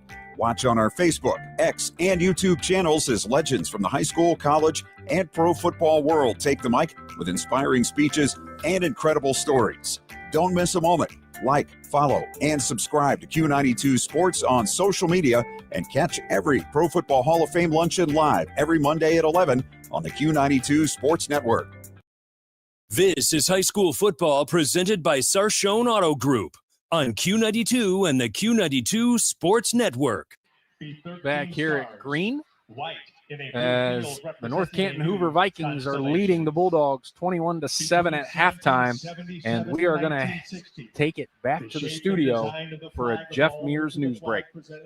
From the newsroom, I'm Jeff Mears with this halftime edition of Q92 News. 2 Canton police officers charged in the death of a man in their custody will stand trial January 26th. The date for 25-year-olds Bo Shonegi and Camden Birch was set during a pretrial hearing today in Stark County Common Pleas Court. They each have pleaded not guilty to a charge of reckless homicide. Judge Kristen Farmer recused herself from the case. The Ohio Supreme Court will appoint a visiting judge. In April 2024, Frank Tyson of Canton Township crashed his vehicle near the AmVets building on Sherrick Road Southeast. People inside called police to have Tyson removed due to his erratic behavior. He stopped breathing after being handcuffed and put on the floor.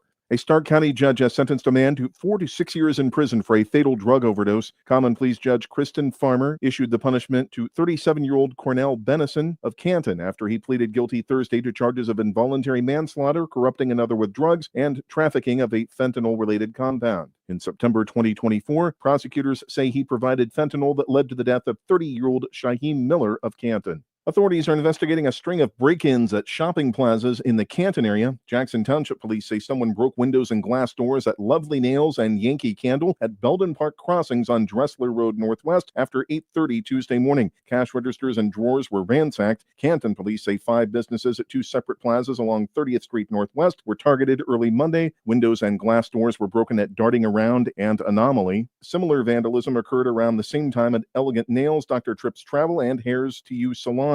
On Monday, the Stark County Sheriff's Office says someone broke into French Tip's Nail Salon on Whipple Avenue Northwest in Plain Township. No arrests have been made. The Marlington School District is making progress in reducing chronic absenteeism. Superintendent Dan Swisher told the Board of Education Thursday absenteeism declined from 26% in 2022 to 14% at the end of the 2024-25 school year. The data is reported by the district to Ohio's Education Management Information System, or EMIS. Swisher credited teachers and administrators. Enrollment from June to this month is up slightly for the district's elementary schools, steady for the middle school, and down slightly for the high school. Treasurer Bob Foss said the state auditor reported a clean audit for the district for fiscal year 2024.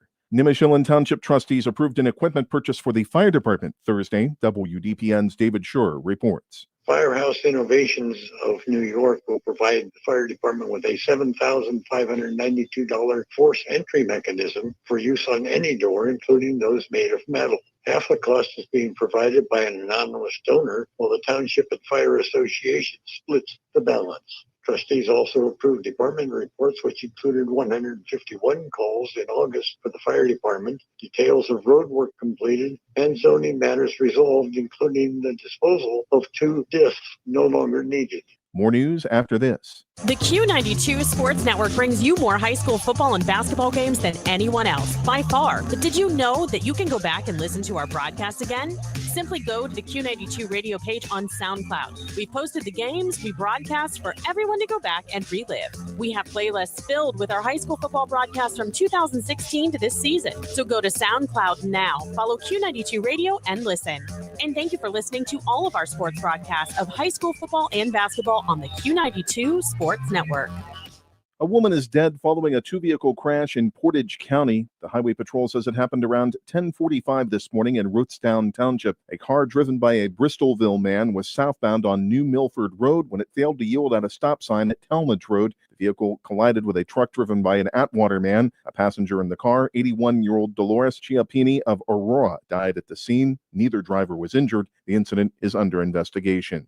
A man who allegedly shot and killed a Wellsville man has lost a legal skirmish. 34-year-old Gino Wall of Steubenville is charged with aggravated murder in the September 2024 slaying of 30-year-old Robert Heron of East Liverpool. He was found shot to death behind a garage on 10th Street in Wellsville. Wall's defense attorneys filed a motion arguing that a witness's identification of their client was the result of suggestive police methods. They said use of a single photo and a later photo lineup violated Wall's due process rights. But Columbiana County Common Pleas Judge Megan Bickerton denied the motion, saying the witness knew Wall from previous interactions and saw him shoot the victim. Wall's trial is set for September 23rd. He's being held on $1 million bond. There will be no more football this year at Ursuline High School in Youngstown. The school announced today it is canceling the remainder of the season. The news comes amid 2 federal lawsuits against Ursuline. The first alleges hazing and sexual assault during a football team trip in June. The suit names school administrators, football coaches, some members of the team, and their parents. A former female student filed a separate suit. It accuses a football player of assaulting her in 2023 and harassing her for 2 years. Austintown Fitch, Akron St. Vincent St. Mary's, and Youngstown Cheney High Schools recently said they wouldn't play Ursuline in their upcoming games. Warren Harding previously canceled its game with Ursuline.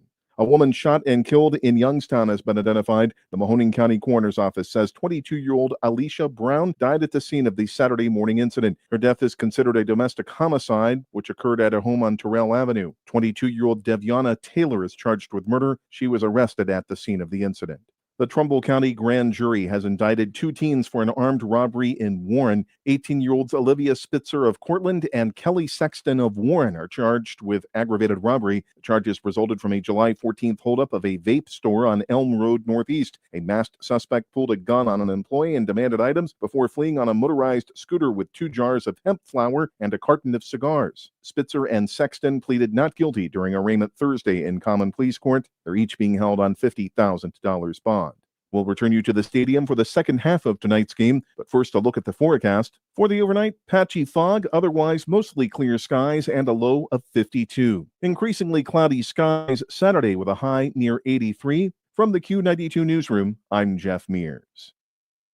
RG Drag, Stark County's premier career center, offers programs that prepares its students at the high school level for careers and continued education beyond high school. Upon completion, RG Drag students have an immediate opportunity to obtain a well-paying job in many exciting career fields. We offer everything from culinary, dental assisting, engineering, sports, turf and landscape, welding, and so much more. Contact RG Drag to find a program and career that's the perfect fit for you. RG Drag, where careers begin. Northeast Ohio knows football, and Sarshone Auto Group knows Northeast Ohio. As an official partner of the Cleveland Browns, Sarshone Auto Group serves our community with the best selection and the best service. From Ford, Chevy, Chrysler, Dodge, Jeep, Ram, and more. From the toughest trucks to the SUVs that fit your family. Sarshone Auto Group, an official partner of the Cleveland Browns, and the place where Northeast Ohio comes to drive. Visit sarshone.com. Hey, sports fans, want the latest local sports news, game photos, coach and player interviews, and live play-by-play coverage? Then follow Q92 Sports on social media now. We're on Facebook, Instagram, X, Threads, YouTube, and SoundCloud. Like, follow, and subscribe today. Catch the highlights, relive the moments, and stay connected to your hometown teams. Q92 Sports, your home for everything local sports. Real teams, real action, real coverage. Follow Q92 Sports on social media. Looking for your home for local sports? Head over to Q92radiosports.com, the official website of Q92 Sports Network. Catch every live broadcast of high school games and Mount Union sports. Stay up to date with the latest local sports stories. Check scores from around the area and never miss a game with our full broadcast schedule. It's everything sports all in one place. Q92radiosports.com, your local sports connection.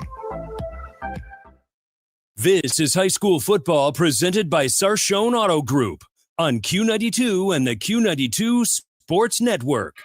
Back here at Memorial Stadium in green as the visiting North Canton Hoover Vikings lead the Green Bulldogs 21-7 here at halftime. And now I think I'm going to toss it over to my broadcast partner as he's going to take a look around at the other scores on the Q92 Sports Network. Jumping right into the scoreboard, the Jackson Polar Bears leading Mayfield 13-0 at the half. I do know that Lucas Eckerman, starting quarterback for Jackson, is back under good. center tonight for the Jackson Polar Bears. The Massillon Tigers are all over the Bennett Tigers 35-0. Orville leads Tuslaw 24-0 at the half. All these scores will be halftime scores unless I say otherwise. On Q92, the Perry Panthers lead 7-6 over the Lake Blue Streaks in the battle of the unbeatens in the Federal League. Alliance leads Ellett 13-0. Triway and Northwest are tied at 15. Minerva leads Sandy Valley 27-12. Coach Slates, the 2-1 Minerva Lions, looking to get their third win of the season. Fairless leads Tusk Valley 28-7. McKinley leads Glen Oak at half 24-0. Manchester leads Canton South 21-10. Salem over Canton Central Catholic 35-14. Louisville leads Marlington 21-7. And East Canton leads St. Thomas 23-0. Jay, those are my scores, and I'm sticking to them. There you have it.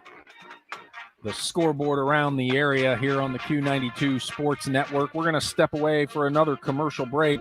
When we come back, we will talk about what we saw in the first half, and then we will look forward to the second half. You're listening to High School Football, brought to you by the Sarshone Auto Group on Q92. It's time for Purple Raider football. Catch every snap, every score, and every big moment all season long on AM 1310 WDPN. This year, it's even easier to follow the 13-time national champion, Mount Union Purple Raiders. Listen live on AM 1310, the WDPN Facebook and X pages, and streaming on the Q92 YouTube channel. Sam Berkwin and Ryan Bevere are back in the booth, bringing you all the action. Don't miss a minute of Mount Union football on AM 1310 WDPN. Missed the big game? Don't worry, Q92 has you covered. Check out our SoundCloud page where you can relive every exciting moment. From high school football, basketball, baseball, and softball to Mount Union football and basketball, we've got it all. That's every broadcast from this season, and even classics going all the way back to 2016. Follow Q92 Radio on SoundCloud and never miss a play, a call, or the thrill of the game. Q92 Radio on SoundCloud, your home for every game, every season. When it comes to sports, Sam Berkwin brings the heat. Catch the Sam Berkwin Show weekdays from 3 to 6 p.m. on AM 1310 WDPN and streaming live on the WDPN Facebook and X pages, plus the Q92 YouTube channel. From the Browns to the Buckeyes, the Guardians, Cavs, and your local high school teams, if it's making headlines in the sports world, Sam is talking about it. It's the local sports talk you want, the Sam Berkwin Show, weekday afternoons on AM 1310 WDPN. Football fans, Mondays just got better. Join Q92 Sports Live every Monday at 11 a.m. for the Pro Football Hall of Fame Luncheon. Watch on our Facebook, X, and YouTube channels as legends from the high school, college, and pro football world take the mic with inspiring speeches and incredible stories. Don't miss a moment. Like, follow, and subscribe to Q92 Sports on social media and catch every Pro Football Hall of Fame Luncheon live every Monday at 11 on the Q92 Sports Network. This is head coach Brian Baum from the North Canton Hoover Vikings football team. You're listening to high school football on the Q92 Sports Network. This is high school football presented by Sarshone Auto Group on Q92 and the Q92 Sports Network. Back here in green as the visiting North Canton Hoover Vikings band finishing up their halftime show as their football team leads green 21-7. And I'm going to do a little recap of what we saw in the first half as green started with the football and didn't do anything with it. No, went down the field and ultimately turned the ball over via interception slash punt. Yeah, quote unquote. And then North Canton got the football, and for the next 3 possessions, there were a couple of guys on the Hoover Vikings that went to work. The first drive ended with an Andes 25-yard touchdown catch. The extra point was good, made it 7-0. And then Green, I believe, went 3 and out, or they, the drive, their subsequent drive didn't last very long. And then North Canton repeated it. Another 25-yard touchdown from Andes, but this time on the ground from 25 yards out. Extra point was good, making it 14-0. And then we moved into the second quarter, and it looked like it was about to get ugly because Andes decided to step up again and did the hat trick, so you called it. He had a 13-yard touchdown reception, again from John Collins, and the extra point was good there as well, making it 21-0. And we were very close to being on our way to a blowout, and Green, late in the second half, said, not so fast. We're not going away in our home stadium on opening weekend of the Federal League. And they threw it from 30 yards out. I believe that was Giorgio from 30 yards out from Tyson Hunka. The extra point was good. That got Green on the board and got us to where we are now, 21-7. Thoughts, Mike? I'll tell you what, I had not seen Hoover play yet this year. They look really good. John Collins is as advertised. Can throw the ball extremely well. He can run the ball extremely well. He is a very, very talented kid. And then you have Jack Andes as well, Mr. Hat Trick, as I will refer to him as tonight. I wonder what he's going to be able to do in the second half, but we'll kind of go from there. For Green, I think their opening drive, Jay, they looked incredible. They were able to run the football. They were moving and shaking, and then they kind of got away from it. And then when you go away from what's working, and then they tried to force Hunka to sit back and throw, 3 straight drives ended in punts. And again, it looked like Hoover was going to take off, but they're able to score towards the end of the first half. Gets us at 21-7. I mean, there's still a lot of football left to be played. Hoover will get the ball to start the third quarter. If you're Coach Geis, what are you telling your Bulldogs? Like, what are you telling them in the locker room right now? You're probably saying something like, we went down 21-7 very early, or 21-0 very early. We put points on the board showing that we can move the ball down the field, and they didn't score on the subsequent 3 drives after they got to 21. So you're going to talk about the positive stuff. Clearly, you're going to fix the problems. There's some things I don't think that a lot of teams in this state have the talent to fix, and that's what John Collins can do and stretch you out the way he does and keeping up with Andes. Yeah, I mean, if you're Hoover, I think you're in the locker room, you're talking about everything that went well.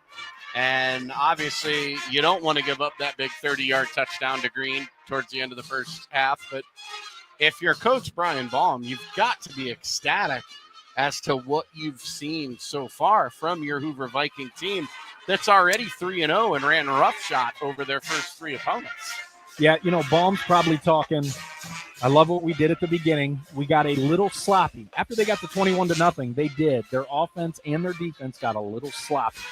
So you're going to clean those things up. You're going to grab the little hand brush and the dustpan. You're just going to do a little bit of that dusting before company comes. Yeah, because they don't need to change a whole lot. No. I mean, at one point in time, we were almost going to be talking about a running clock. Yeah. So they have the ability and the potential to come out here and pick up where they left off on that third scoring drive and run away with it. But they also have to clean up the mistakes. They do, and ultimately, this game of high school football is all about who can make the best second half adjustments. Will it be Green? Will it be Hoover?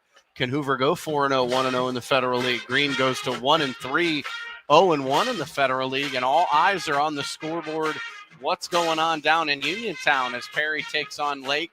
Still 7-6 at half. I mean, that's a very, very good game. 2 very good teams. Obviously, Lake without Ty DeGeorge. Coach DeGeorge's son broke his ankle 5 plays into last week's game. Heartbreaking. Yeah, that stinks because he is such a special talent and a really, really good kid.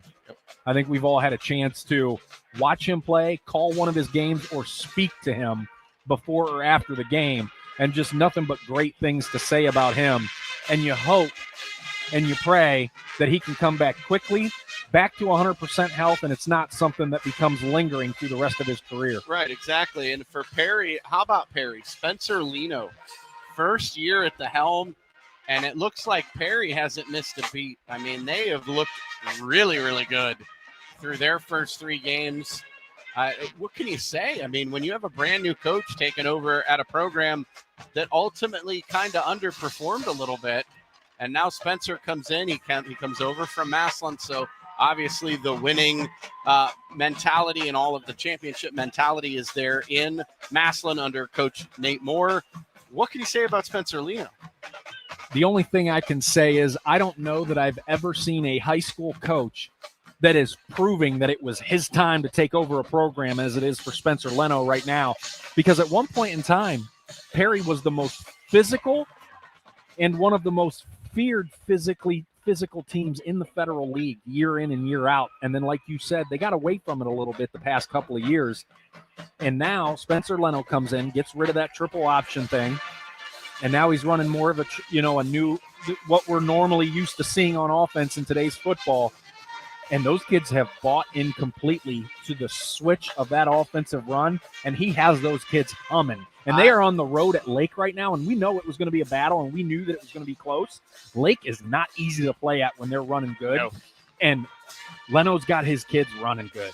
And Lake also has their player back, the kid that was out with the appendectomy over the summer and missed, obviously, the first 3 games, and he's back. He ran for, I don't know, $175 last week and like 3 touchdowns. So, obviously, the loss of Ty DeGeorge is huge for Lake, but if you're able to remove DeGeorge for now, insert injured player now healthy that can lead your team, I mean, watch out. I mean, that Lake Perry game, we're going to all be keeping an eye on it for the rest of tonight. Absolutely. We're going to step away as the Green Bulldog Band is finishing up their halftime performance. We got around 3 minutes to go until the second half kickoff, as both teams are still in the locker room doing their halftime adjustments. And when we come back, we will be about ready for the second half kickoff. You're listening to High School Football, brought to you by the Sarshone Auto Group on Q92. Hey, sports fans, want the latest local sports news, game photos, coach and player interviews, and live play-by-play coverage? Then follow Q92 Sports on social media now. We're on Facebook, Instagram, X, Threads, YouTube, and SoundCloud. Like, follow, and subscribe today. Catch the highlights, relive the moments, and stay connected to your hometown teams. Q92 Sports, your home for everything local sports. Real teams, real action, real coverage. Follow Q92 Sports on social media. Looking for your home for local sports? Head over to Q92radiosports.com, the official website of Q92 Sports Network. Catch every live broadcast of high school games and Mount Union sports. Stay up to date with the latest local sports stories. Check scores from around the area and never miss a game with our full broadcast schedule. It's everything sports all in one place. Q92radiosports.com, your local sports connection. It's time for Purple Raider football. Catch every snap, every score, and every big moment all season long on AM 1310 WDPN. This year, it's even easier to follow the 13-time national champion Mount Union Purple Raiders. Listen live on AM 1310, the WDPN Facebook and X pages, and streaming on the Q92 YouTube channel. Sam Berkwin and Ryan Bevere are back in the booth, bringing you all the action. Don't miss a minute of Mount Union football on AM 1310 WDPN. When it comes to sports, Sam Berkwin brings the heat. Catch the Sam Berkwin Show weekdays from 3 to 6 p.m. on AM 1310 WDPN and streaming live on the WDPN Facebook and X pages, plus the Q92 YouTube channel. From the Browns to the Buckeyes, the Guardians, Cavs, and your local high school teams, if it's making headlines in the sports world, Sam is talking about it. It's the local sports talk you want. The Sam Berkwin Show, weekday afternoons on AM 1310 WDPN. This is high school football presented by Sarshone Auto Group on Q92 and the Q92 Sports Network.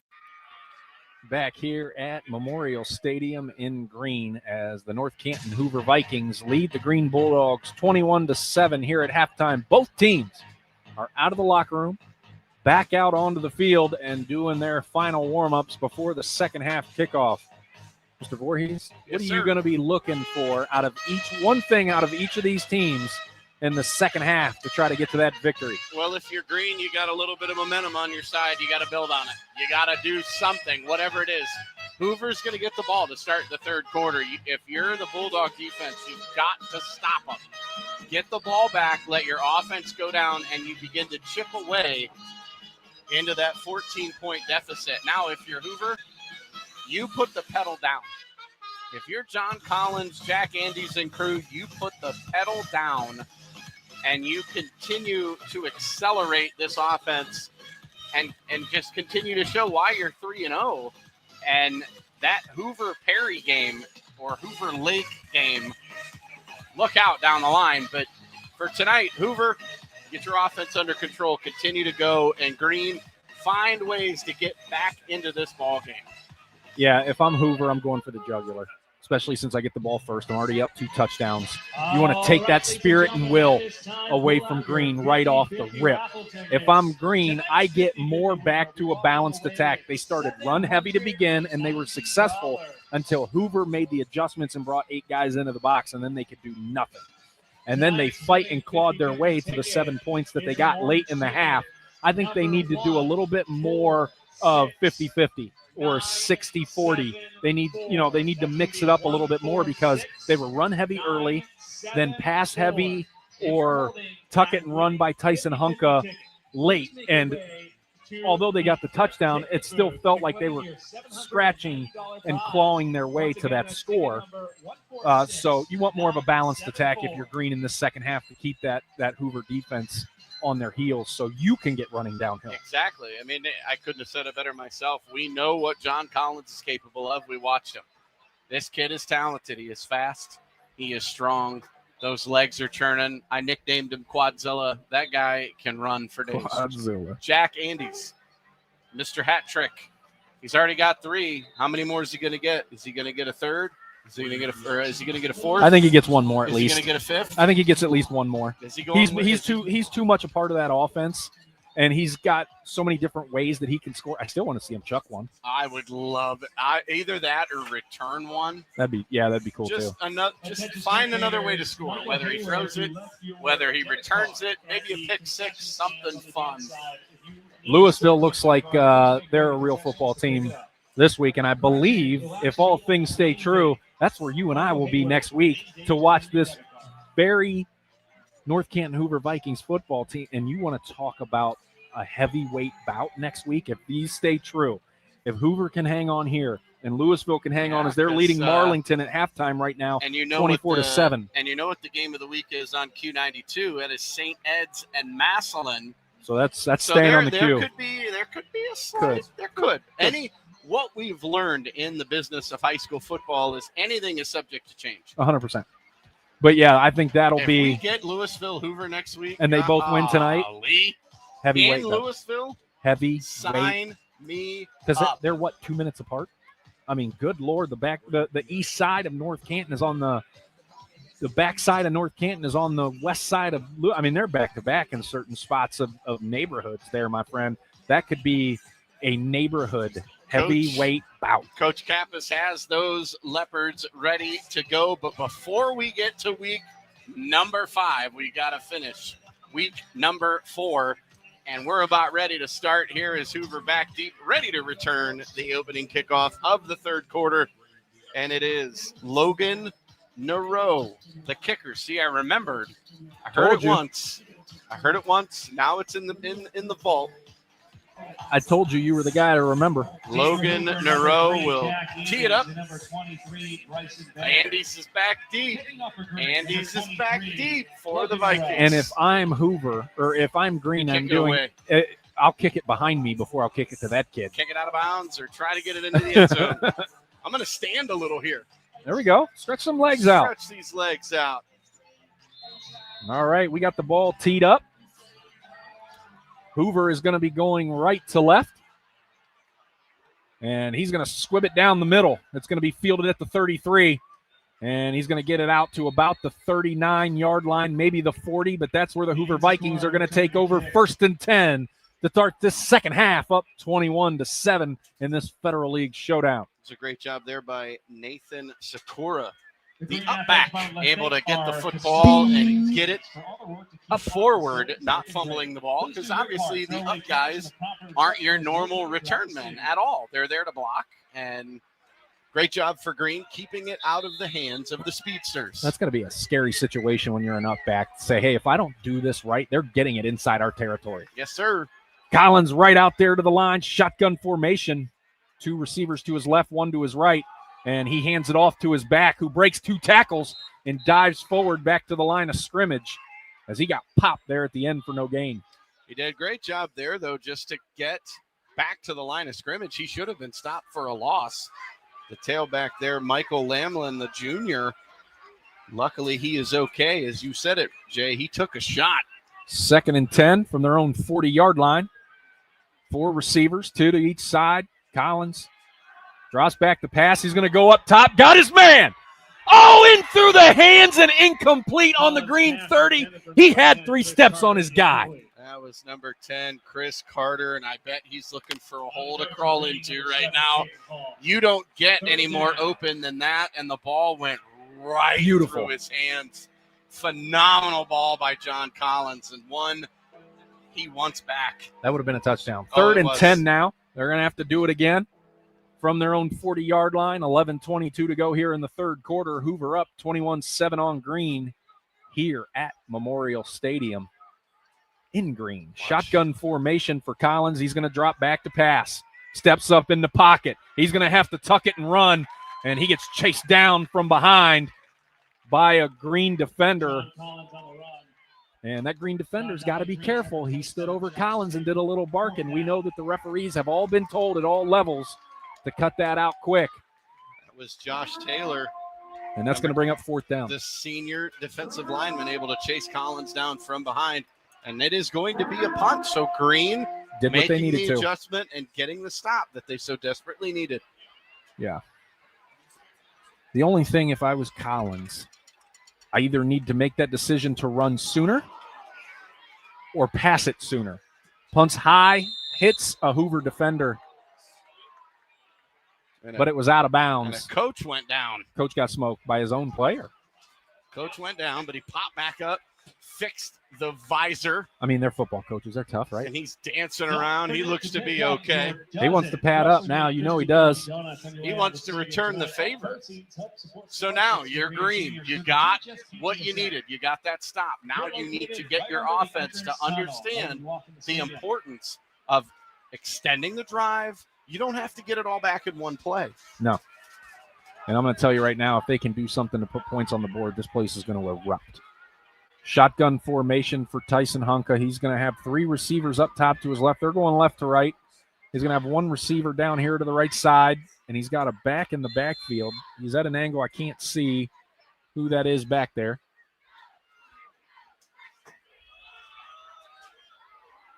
I believe it's number 0. The ball's on the ground. And we got a flag down too, I believe. No, that's the change of possession flag. Okay, that's a brighter one than I'm used to seeing. Yeah.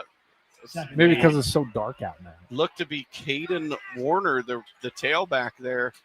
No, it was McMichael. They gave him It's a Anthony yard. McMichael. They gave him a yard, so it's 2nd and 9. Not all is lost, and now they're going to spread it out and go 5 wide. Hunka in the shotgun takes the snap. He's going to tuck it and run. That was designed. He's out to the 40, to the 45, and he's going to be slung down at the 50. First down for the Bulldogs. You got to put a spy on Hunka, or he's going to turn into a smaller version of John Collins. Agreed. Absolutely agreed. Tyson Hunka showing he can do it with his legs. They're going to call him down at their own 49-yard line, still 1st and 10, and they're going to stay 5 wide. He drops back to pass, looking downfield, looking left, fires it over the middle. Guy wide open and through his hands and incomplete. It's now happened on both sides. That was Anthony McMichael. Ball went through his hands. We have our first running clock of the night. East Canton 30. St. Thomas Aquinas 0, 8:26 left in the third, but a running clock. That doesn't surprise me. East Canton looks really good. John Spider-Miller has those guys ready to go. That quarterback for East Canton is real deal Holyfield. 5 wide here for Hunka. 2nd and 10 from their own 49-yard line, trailing 21-7. 9:35 to go here in the third quarter. Takes the snap out of the shotgun. He's looking right, and he's scrambling, and he's going to get maybe a yard or 2. That's going to bring up 3rd and long for the Bulldogs. Well, you got to shout out this Hoover defense. I mean, they're bending, they're not breaking. The coverage downfield has been exquisite on these green that was receivers. the coverage. And Hunka hasn't had the lanes to run since that big run he had just a little bit ago. Yeah, they needed to put a spy on him because when they go 5 wide, most of the time, if you notice, he's looking to take off. The pass has actually become secondary a lot of those times. And this time he's looking. He wants to run. There's no lanes. He's looking. He's got all the time in the world. And this time through the hands again of a wide open receiver. And that's 4th down for Green. Again, it's Anthony McMichael. The ball was, beautifully thrown. It's right there. I think that's one that you have to make the catch. Are they going to go for this? They're going for it. So instead of flipping the field, they're going to give Collins and company, if they don't get it here, half the field. 4th and 9 from the 50. 8:49 to go. Takes this, and he's going to step it back and punt it. Nobody's back there. And that's going to take a nice little green bounce inside the 15 down to about the 12. So they tricked us all. I had a feeling it was coming because Hunka looked at the sideline, and then he took 2 steps back and Got it. punted it. So, Okay. You got. We see that a lot in high school. You have to keep them guessing, because who's their punt returner? Jack Andes. You take the ball out of his hands too. There's no return guy. So if you can get a nice line drive punt and let it roll, then you're set for days. And that's exactly what Green got. But unfortunately not able to capitalize on the previous stop. So now John Collins gets a do-over. And so does Chris Carter. 8:38 to go here in the third quarter. North Canton up 21-7. They're starting from their own 12-yard line as they're going to go 4 wide. And they're going to hand it off to their back. He goes straight up the middle, bursts out to the 20-yard line on an 8-yard run. 7-yard. 8. 2nd and 2 from their own 20. Michael Lamlin, the ball carrier there, in a burst of speed, picks up 8. And right back to the line. This time they're going to go 5 wide on 2nd and 2. Watch for the quarterback draw. Takes the snap, and that's exactly what happens. Straight up the middle. He's got the first down and more. He gets out to the 25, and that was a shoestring tackle because if he gets that corner, he's gone. He was gone. He would have shown off that track speed. Great job there by Anthony McMichael III, able to shoestring tackle Collins, or like you said, he gone. He gone. 1st and 10 from their own 26-yard line. 4 wide. Shotgun formation for Collins. Takes the snap. And now he's going to roll right as here comes this. And he breaks free. Out to the 30, and he rolls down at the 35. He should have been down 4 yards deep, and he got a 8-yard gain. Is there anything this kid can't do? I mean, there were 3 Green Bulldogs surrounding him in the process of a sack, and he breaks out of it, shows the skill, shows the speed. Joe Cool, baby. 2nd and 1 now from their own 35-yard line. That's got to be frustrating as a defender to get home and not have the keys to get into the house. Collins takes the snap, hands it off to his running back, gets up to the line of scrimmage, and he got popped behind the line, I believe, or right at the line. So that's going to be 3rd and 1. No gain there as we move under 7 minutes already here in the third quarter. Number 77, Zane Alquita. 3rd down. Tackle made there by Green, number 77. I'm going to tee that one up for you. Green, not Hoover. Green, number 77. Let's see what you got. Number 77. Zane Alquita. Close. Close-ish. Oh, man, they're going to stack the backfield on 3rd and 1. And I don't think he got it. No. He did not get it. They had every man in the backfield to help him, and Green, they did not get. Now there's Green might have the football here, Jay. They're jumping up and down, pointing. Sidelines is even saying they got it. Hoover. We're waiting. Green is saying it should be our football. They're discussing it. A lengthy discussion. Now a timeout going to be called by the official. You better figure it out here. He's going to say 4th down, Hoover. Wow, and the clock is going to start back up on 4th and 1. It's about so now does Hoover. So now does Hoover do the same thing? Or I would push, baby. Do you use Collins? Tush push. I'm surprised they haven't used Collins on these last 2. And if you're North Canton, or if you're Green, you put everybody. They got everybody in the box. Look at this. Here we go. And we got a whistle. And Hoover calls a timeout. This timeout is brought to you by the Friends and Family Credit Union. It's time to bring a friend into the family. We're going to step away for a quick commercial break. You're listening to High School Football, brought to you by the Sarshone Auto Group on Q92 Sports Network. When it comes to sports, Sam Berkwin brings the heat. Catch the Sam Berkwin Show weekdays from 3 to 6 p.m. on AM 1310 WDPN and streaming live on the WDPN Facebook and X pages, plus the Q92 YouTube channel. From the Browns to the Buckeyes, the Guardians, Cavs, and your local high school teams, if it's making headlines in the sports world, Sam is talking about it. It's the local sports talk you want. The Sam Berkwin Show, weekday afternoons on AM 1310 WDPN. This is head coach Brian Baum from the North Canton Hoover Vikings football team. You're listening to High School Football on the Q92 Sports Network. And we're back.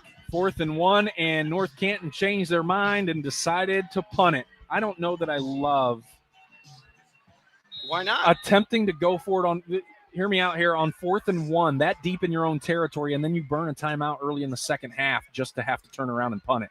Although that was a great punt. Holy goodness. That's going to bounce at the 20, and it's going to roll inside the 15. That turned into a great punt, but I still don't love using a timeout for that. Why not try to draw them offside? Yeah, if you're going to use the timeout, Right. use Try to the draw whole them play off. clock. Right. Try Agreed. to draw them off, and then I can get more behind that than what we just saw. But there's a reason I'm up here with headphones on, and he's down there with headphones on. Yep. Oh. We had a personal foul. Uh-oh. Blindside box on 6 on the kicking team. So that beautiful punt turned into great field position for Green as a blindside block by the kicking team moves Green up the field 15 yards. So now that was a wasted timeout, and a great punt turned into nothing. You don't know that. You don't. Half the distance to the goal. Oh, it was on Green. It was on Green. He pointed this way. Yeah. Ruh-roh, Raggy. Ruh-roh. You got to know your directions. Now you're in the shadow of your own end zone. So now it's down to the 6. 1st and 10 for the Bulldogs. And this is when you'd expect there to be a lot of quick crossing routes or chain gang's a little slow. They're having themselves not a great night. They're hustling here. They're trying their best. Hunk is probably going to keep these. There he goes, wide open, and there's the spy. Smoked him as he tried to enter in to the linebacking core, and he's going to think twice about that. That's going to bring up second down. And we got a flag. They're going to get, I believe, that's got to be Hoover, right? On a personal foul there as the helmet came off of Tyson Hunka. So they're going to get that yardage right back after their own personal foul. Oh, here we go. Referee walking over to Brian Baum, who's looking for an explanation here. Number 9 for Hoover is there as well. That's Chase Lukens. And Lukens getting an earful and then heading off the field here. Personal foul. Number 9 on the defense. After the play, it was a dead ball foul. Personal foul on the defense. Number 9. Number 9 has been ejected. Whoa, Nelly. Whoa. And Chase Lukens has been disqualified. Ejected. I didn't see the hit. We just saw the helmet come off of Mr. Hunka. And again, Chase Lukens, the senior linebacker and wide receiver for the North Canton Hoover Vikings, has been ejected from the ball game following a personal foul call, Jay. That's a first. In my career, I've not seen an ejection. Yeah, and they get to go all the way out to the 24-yard line now. 1st and 10 and new life for the Green offense.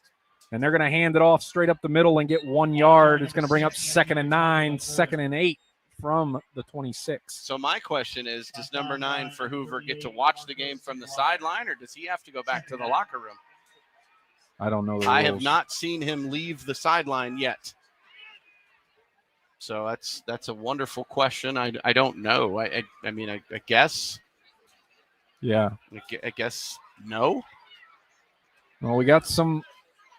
He's walking to the end of the bench, so he's sitting down. He's not happy.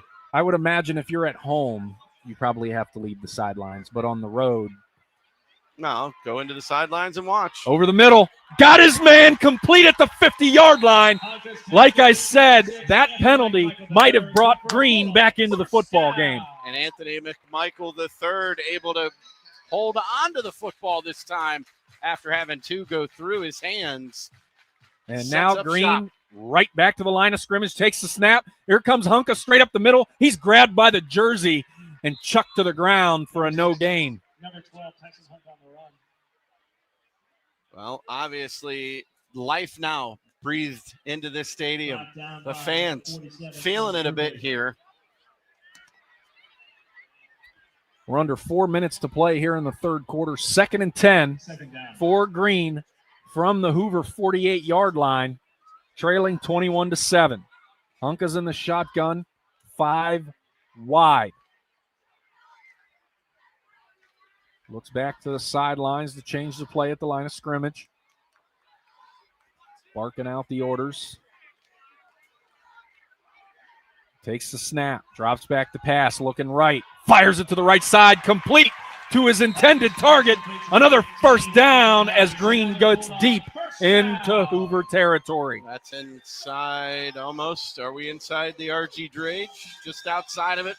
Aiden Rice. We haven't said his name yet today. Number 18 for Green, the junior receiver. Right back to the line of scrimmage, takes a snap out of the shotgun. Hunka fires to the right side of the end zone. Off the hands of his intended target, just a little bit too high. 2nd and 10. Sam Dubrovitz, the intended receiver, and had he been able to come down with that, Jay, this place would have come unglued. It's going to come unglued if they score here. 2nd and 10 from the Hoover 23-yard line. 3:01 to go here in the third quarter.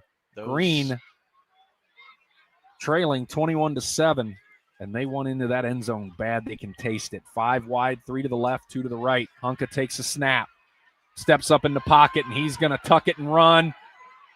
And he's going to be folded at about the 15-yard line. That's going to bring up 3rd and short. Jay, back into the scoreboard we go. How about the Lake Blue Streaks 16, the Perry Panthers 7 in the third quarter. 3:01 to go there. Lake's a tough place to play. Even if Perry comes away with a loss, I'm not going to take too much away from them. That's the because bowl, that's baby. A tough place to play. Back in the shotgun on 3rd and 2. Big 3rd down for Green. Takes the snap. Hands it off. Nowhere to go. We're going to bring up 4th and 2. As we trickle under 2:20 left to go here in the third quarter. Decision time for the Bulldogs, and I think it's already been made. They're going for it here, Jay. 4th down and 2. Ball is spotted. Oh, at the 100%. 16. Approaching the 2-minute mark of the third quarter. 4th and 2.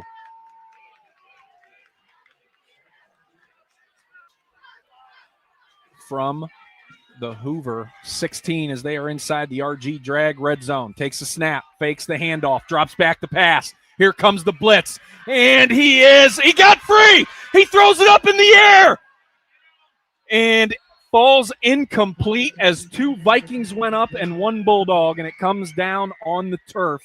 Turnover on downs, as that was exciting. Hunka got away from that ankle grab. He did, and he's a little wobbly getting off the field, Jay. That's something to keep an eye on. He's taking a couple of hits. He took a pop there and just kind of tossed that one up for grabs. I mean, obviously he'd rather have the touchdown, but unfortunately a turnover on downs. So Hoover and John Collins and crew will take over at the 16-yard line. 1:40 to go in the third quarter. See what Coach Baum has drawn up here for this Viking offense, as it looks like it's going to be 2 to the right, 2 to the left. And let's see if the Vikings can do something with that. Collins in the shotgun, drops back to pass, drops back. Again, he gets maybe a 2-yard gain, but he either needs to make a quicker decision to let go of the football or take off running. He's taking too long to make the running decision, which is why they're catching him after a 1 or 2 yard gain. Whereas early in the first half, he was making that decision quick and getting 15-yard gains. Well, he's also lucky, too. He's holding on to the football because a lot of times when you get it from behind, you're coughing that sucker up. Yeah. Again, 2 to the right, 2 to the left. Collins in the shotgun. 2nd and 8 from their own 18-yard line. Collins takes the snap, drops back to pass, looking left, fires it over the middle, got his man short, and that's going to maybe be a 2-yard gain. It's going to bring up about 3rd and 6. No, great job there by the Bulldog defense, keeping Andes in check. We know he can run. He's a burner. He's already scored 3 touchdowns tonight. Big 3rd down here for the Bulldogs. Creeping up on 30 seconds left in the third. I love watching this drone fly.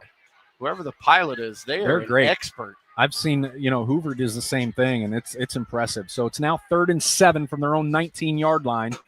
20 seconds to go here in the third. Collins takes the snap, drops back to pass, and he's going to be drugged down from behind again, taking too long to make decisions. Yeah, you wonder if is he getting happy feet, or is it a shout out to the Bulldog defense who have clamped down on their receivers? No, I think he's been so good through the course of the first half that he's not making the decisions because he thinks he can just roll out of it whenever. Because they were guarding the Hoover receivers in the first half just the same. The difference was he was making quicker decisions to take off out of the pocket, and that's why his runs were going 15, 20 yards downfield, as now he's, chopping his feet and not making the decisions fast enough.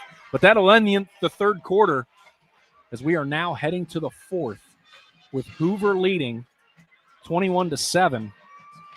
After those big plays in the first half from both teams, we had a quiet third quarter there. We did, and that third quarter went by lickety-split. Lickety. So I'm continuing to check for those that care. I don't know how many of you that are listening do care.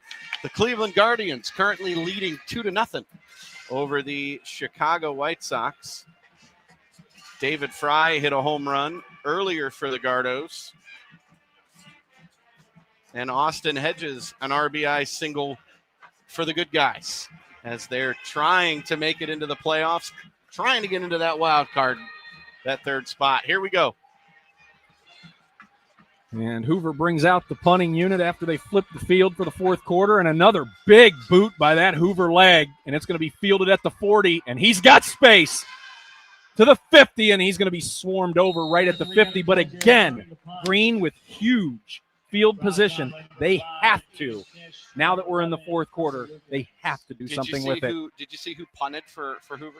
Probably the cannon. Jack Andes. Oh, you got to be kidding me. I'm not kidding you at all, my friend. Jack Andes, Mr. I can do it all. He can punt, he can kick, he can play defense, he can return, he can coach, he can do whatever he wants right now. Let's see what the Green Bulldogs can do here. Looks to be Caden Warner. It's going to be the tailback next to Hunka in the shotgun. 1st and 10, ball at midfield. Hunka takes a snap, and he's across. Straight up the middle. He breaks through to the second level. First down for Green. Oh, boy. He was down there whistling him down at the 32. That's not why I'm saying, oh, boy. The extracurriculars are starting to pop up here. Got to keep your emotions in check here. This is a big game, and you do not want to lose your cool. It's going to be 1st and 10, ball on the 32. Hunka takes the snap. He hands it to Werner across the 30, down inside to about the 28-yard line. So that's going to bring up 2nd down for Green as they are marching.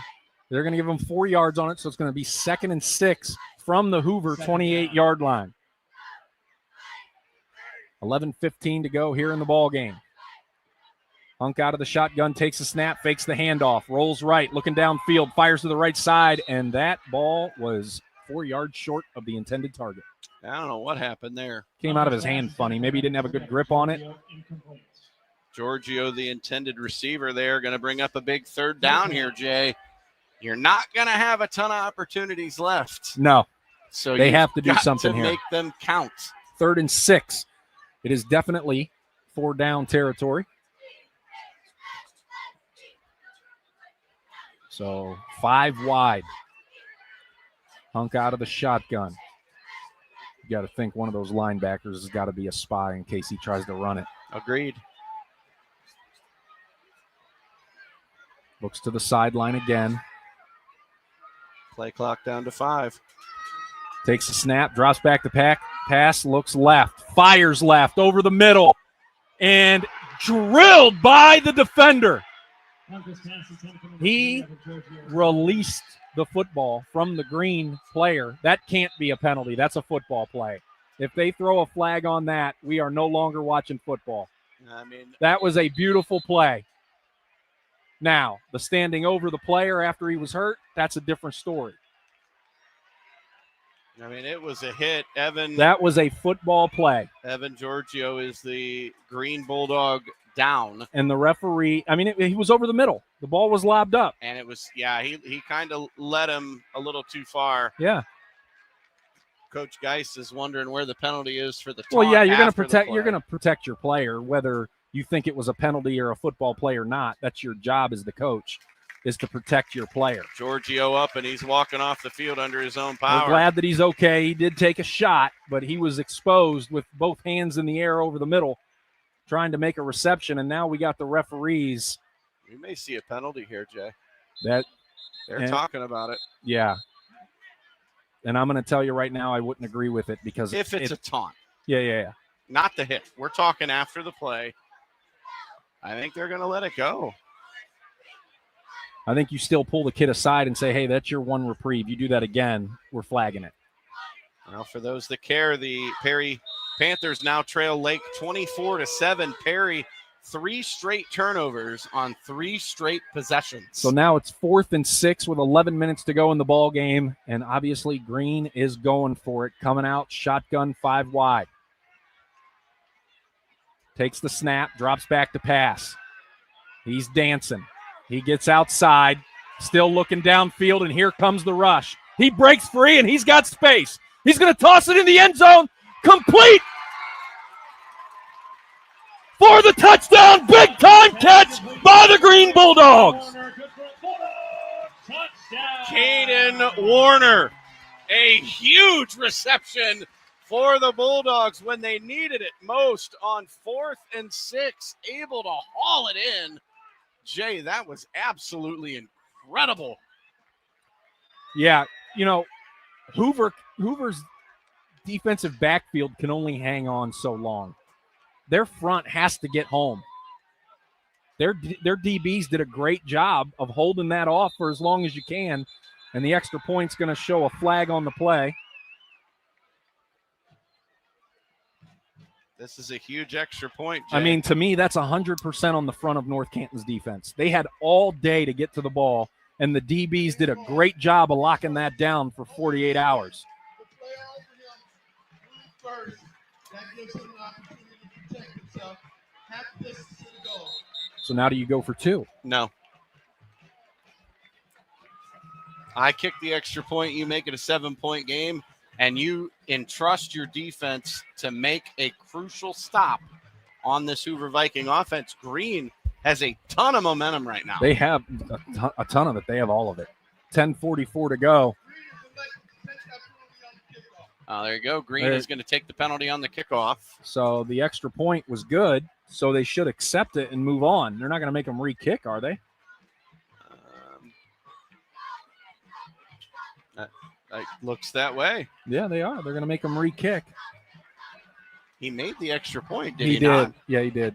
But it was a dead ball foul, so the play never technically happened. And he actually barely got that one through. That almost ended up being a disaster. 21-14 now. Green cuts that lead in half. It was a how far touchdown? 30? I believe it was from 30. Could be wrong.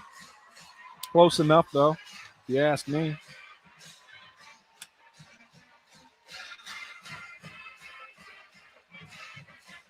Sending out the tweet here to keep those that are keeping an eye on this one.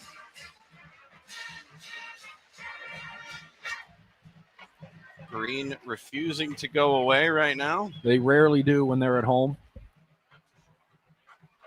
The Bulldogs have been in every football game except last week when they blew out Talmadge 42-7. The Bulldogs lost week 1 to a very strong Indian Valley team, 28-21. Week 2, they lost to Painesville Riverside, 16-15 after a failed 2-point conversion to win the game for the Bulldogs.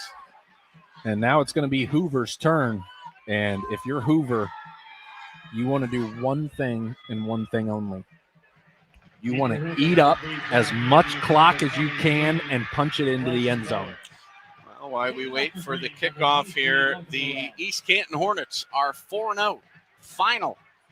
East Canton 37, St. Thomas 0. East Canton 4-0 for the first time in a long time. Yeah, they were 3-0 for the first time since 05. Yeah. I don't know how long it's been since 4-0, but I love me some Spider Miller. Congrats to Spider. East Canton ready to go. The end of the third, the McKinley Bulldogs lead Glen Oak 24-0. They also have a new coach out of Akron-Hoban. Mr. Parnell, Renzi Parnell. And Green has the ball teed up, and they're ready to kick it back to the Vikings. And remember, they usually squib it down the middle, and this time they're going to kick it away. And it's going to be fielded at the 4, out to the 10, to the 15, and across to the 22-yard line. And that's where the Hoover Vikings will take over 1st and 10, up now by just 7. Bryson Byer, the return man, able to get it back across the 20. Great job on his part. I'm pitching it to the right to Andy's if I'm him. I don't know. That would have been a forward pass. No, you get in front of him and you go, hey, bro. Yeah, or you do the what was it? The Tennessee Titans did the Music City Miracle. Frank Wycheck threw it across the field to the other return man, and he took off. Yeah. So let's see if John Collins, as they've been stalled on offense for quite some time now.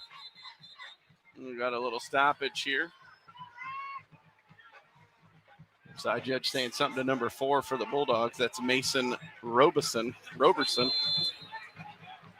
And shotgun formation, and North Canton's going to stay at that 5 wide set. And there, this time Collins thinks no time, but they were expecting it.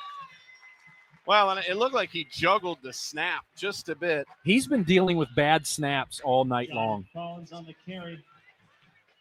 He's been dealing with bad snaps all low night. snaps Low. most of the night. Yeah. They're coming in hot. They're hitting the carpet. Like, that's going to be 2nd and 9 now for the Vikings from their own 23-yard line. They're going to stay 5 wide, and this home crowd. Green just jumped.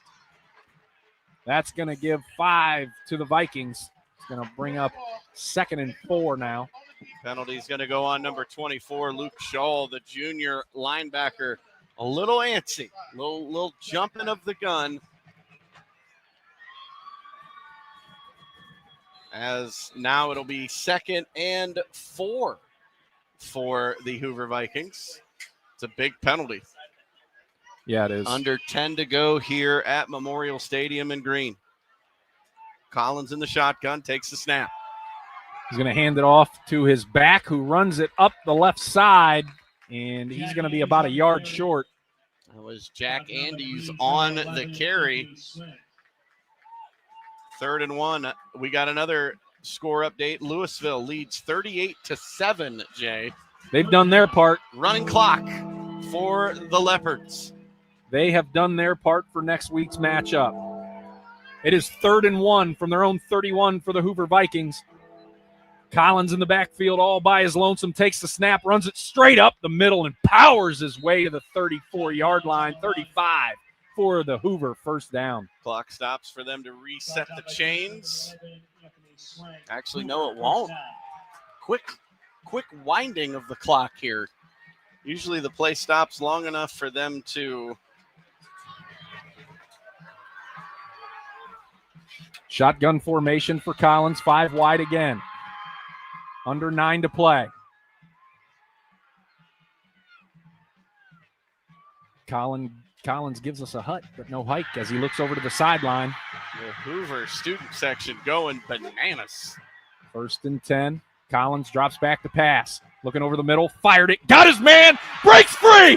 You ain't catching him. Touchdown, Vikings. 65-yard touchdown pass. Bryson Baer on the reception from John Collins, 65 yards. That was a huge play. Yeah. Makes it a 2-score game. 8:34 left in the game. We still got an extra point. With this close game, these matter. Extra points do matter. And it was blocked. That is the opening Green needed right there. 27-14, Hoover over Green. We got ourselves a ball game. We do. We absolutely have ourselves a ball game. 8:34 to go. Hoover leads 27-14 as they just connected on a 65-yard tutty. And now they're going to kick it back to the Bulldogs, who have seemed to have found their offensive legs. Well, we still need to figure out the health and well-being of Evan Giorgio. Is he going to be okay? Will he return?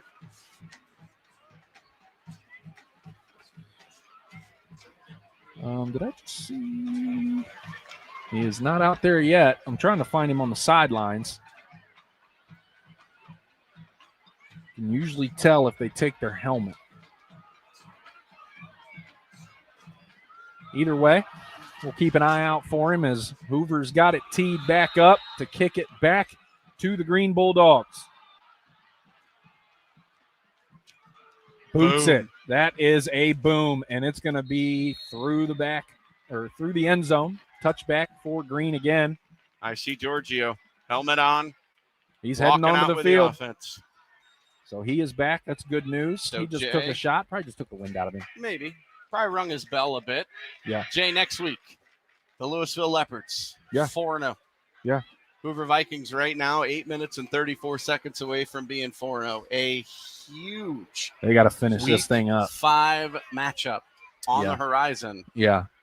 If you're Hoover, you have to end this game. You've got to finish what you started. Yep. And then get ready for next week. But if you're Green, there's still some fight left. Hunka drops back to pass, and he's going to tuck it and run.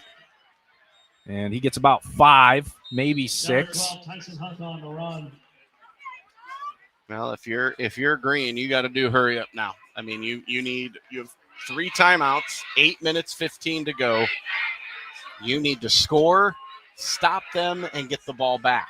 Well, we've seen that they can run the hurry up and run it fairly effectively because that was a 5-yard gain there, 2nd and 5 from their own 25-yard line, approaching the 8-minute mark of the ball game. Hunka in the shotgun. He's got 5 wide, 3 to the left, 2 to the right. They're going left to right or right to left. Hunka drops back to pass. He's going to step up in the pocket and fire it over the middle. Complete to his man, who is absolutely leveled again, but he holds on to the football. That hit was number 7. That looks to be Tayan Ledwell. And my goodness, he laid the lumber. Well, I'll tell you what, whether Green wins or loses, they're going to be in the ice bath tonight. Absolutely. Back to the shotgun, takes the snap. Hunka looking, dancing. Here comes the late blitz. He breaks free of it.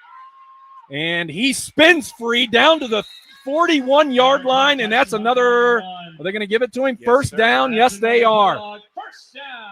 North Canton Hoover within An fingernails eyelash. of Yeah. bringing him down 4 to 5 times when he does that. He is slippery. Quick substitutions here. And Hoover had to use a timeout or they would have had too many men on the field. This timeout brought to you by the Friends and Family Credit Union. It's time to bring a friend into the family. Yeah, buddy. Are we staying here? We're staying here, We're man. staying We're here. fired up right now, bro. We This is are. a great It's a game. great 7:20 to go in the ball game. Hoover now. leads 27-14. 1 timeout now for the Hoover That's Vikings. what I'm saying. That's I don't huge. like that timeout called That's for the huge. punt. Well, this you don't is like why. this one. You don't like this one either. Well, that to me, that's more of the coach's fault. Oh, okay. You should know by now that Green's going to be running the hurry up. You can't be you've trying to gotta have sub your guys in. Yeah, you got to have your team ready to go. The whistle has been blown, ready for play here. Jay, what a football game! Yeah. I didn't think so. And I'll tell you at what, the if beginning. Green puts it in and kicks the extra point, it's now a touchdown and an extra 6-point point. game. Yeah. Yeah. An extra point then wins it. and Eli or Logan Nero, the kicker, Yeah. could be that guy. You never know. And here we are out of the timeout. Hunka in the shotgun. 4 wide, takes the snap. Looking downfield, steps up in the pocket. Spins free yet again. And this time he's going to be driven to the turf after about a 3 to 4 yard gain. Yeah, it was. We got. I mean, I love that he kept using the Madden spin move. He was hitting that spin move. Yeah. It's a 3 yard gain, so 2nd and 7. Now from the Hoover 38-yard line. 6:50 to go in the ball game. Something to check, Jay. Number 29 of Hoover continues to stretch out his calf. He's hurting. 5 wide again for Green. Drops back to pass, fires it over to the left side, and complete, but immediately tackled after he's going to be after a 6 yard gain, so it's going to be 3rd and 1. 5, Aiden Kish. Again, 4 down territory for the rest of the way, most likely. And Hunka very frustrated with this late substitution. He was ready to run a play, and they sent out some subs here. And he's going to fake the pitch. Snatched and grabbed. Great job by number 40 of Hoover. As this time that fingernail got there. Carson Dungan, the senior linebacker. And it is a huge 4th down for I say Green. this is the game. This could very well be the ball game. They can get the first down here. They can still win this football game. But if they don't, they're down 2 scores. And by then, we'll be around probably around 5:15, 5:10 left to go. And here we go. Timeout. Who? Green. Green takes a timeout. So will we. You're listening to High School Football, brought to you by the Sarshone Auto Group on Q92. Hey, sports fans, want the latest local sports news, game photos, coach and player interviews, and live play-by-play coverage? Then follow Q92 Sports on social media now. We're on Facebook, Instagram, X, Threads, YouTube, and SoundCloud. Like, follow, and subscribe today. Catch the highlights, relive the moments, and stay connected to your hometown teams. Q92 Sports, your home for everything local sports. Real teams, real action, real coverage. Follow Q92 Sports on social media. This is high school football presented by Sarshone Auto Group on Q92 and the Q92 Sports Network. Here we go. 4th and 2 from the Hoover 33-yard line. Green trails 27-14, 5:30 to go in the ball game. Both sides making noise. Hunka in the shotgun. He's got a running back behind him. 3 receivers. Takes the snap, hands it off, and he breaks free of the tackle, dives forward. Did he get enough? That second effort made it close. They're giving it to him. Oh my. First down, Green. Oh, hold on. Hold the phone just a little bit. They're pointing. Now Hoover just like the last time it was close. Hoover thinks that they're short. Another final into the scoreboard. This is when you need. They're giving them the first down. They made an emphatic first down. This is when you need the that replay. Electronic, yeah. They need that replay. That's the Bulldog. That second effort was everything. It was. If they come back and win this game, it's because of that. Hunka drops back to pass, steps up in the pocket, fires it over. It's too far. Intercepted by Hoover. Up to the 20. Fumble on the play. They're going to say stepped out. They're going to say he stepped out of bounds at the 25. Oh, no. Viking football. He's telling him stop going for the ball. He stepped out of bounds with his right foot at the 25. Referee's still standing there going, he's down. What a mistake by Hunka. That thing flew on him. Too far. Yeah, it flew over his receiver's head. It flew on him. The interception by number 29, Carson Morris. I'll tell you what. 5:07 left in the game. Hoover's crowd is loud. We have 10 times more green people in this stadium. Yeah. And Hoover's student section is making noise. They are making some noise. 5:07 to go in the game. Another final into the scoreboard. Mogador takes down Malvern 28-14. Here it's 27-14. That's a good win by Mogador. It is a very good win because for Mogador. beating Malvern down in Malvern is not easy. Malvern's up. They graduated quite a bit. But it's still not an easy place to go and win. No. First and 10 now for the Vikings from their own 25-yard line after the interception with 5:07 to go. Now, if you're the Vikings, it's all about moving the chains and hanging on to the football. Takes the snap, hands it off to his back, who goes up the left side, breaks it out to about the 29-yard line, maybe the 30 for a 5-yard gain. That was Jack Andes. I mean, obviously, who do you trust? Andes, John Collins, Jack Andes. Those are going to be your two names that you hear for the next 4 minutes and 50 seconds. Yeah. You want to protect the football. You want to run this clock, force Green to do something. They're going to need a miracle here, Jay. So 2nd and 5 for the Vikings from their own 30-yard line. Clock is moving as we approach 4:30 left here in the fourth quarter. They're going to eat this entire play clock up. Who's exactly overrated? Yeah, I'm not Green's real 1 sure. and 2. I mean, and here's the snap. They're going to hand it off again, straight up the middle, and he's going to fight for another 5 yards. He's going to be close to another first down, and they're going to give it to him. 1st and 10. Michael Lamline, the ball carrier. 1st and 10 for the Vikings, and the clock keeps on moving. Tick, tick, tick, tick. Green with 2 timeouts, but, I mean, you need a turnover badly here. 4 minutes to go in the ball game. Hoover leads Green in this Federal League opener, 27-14.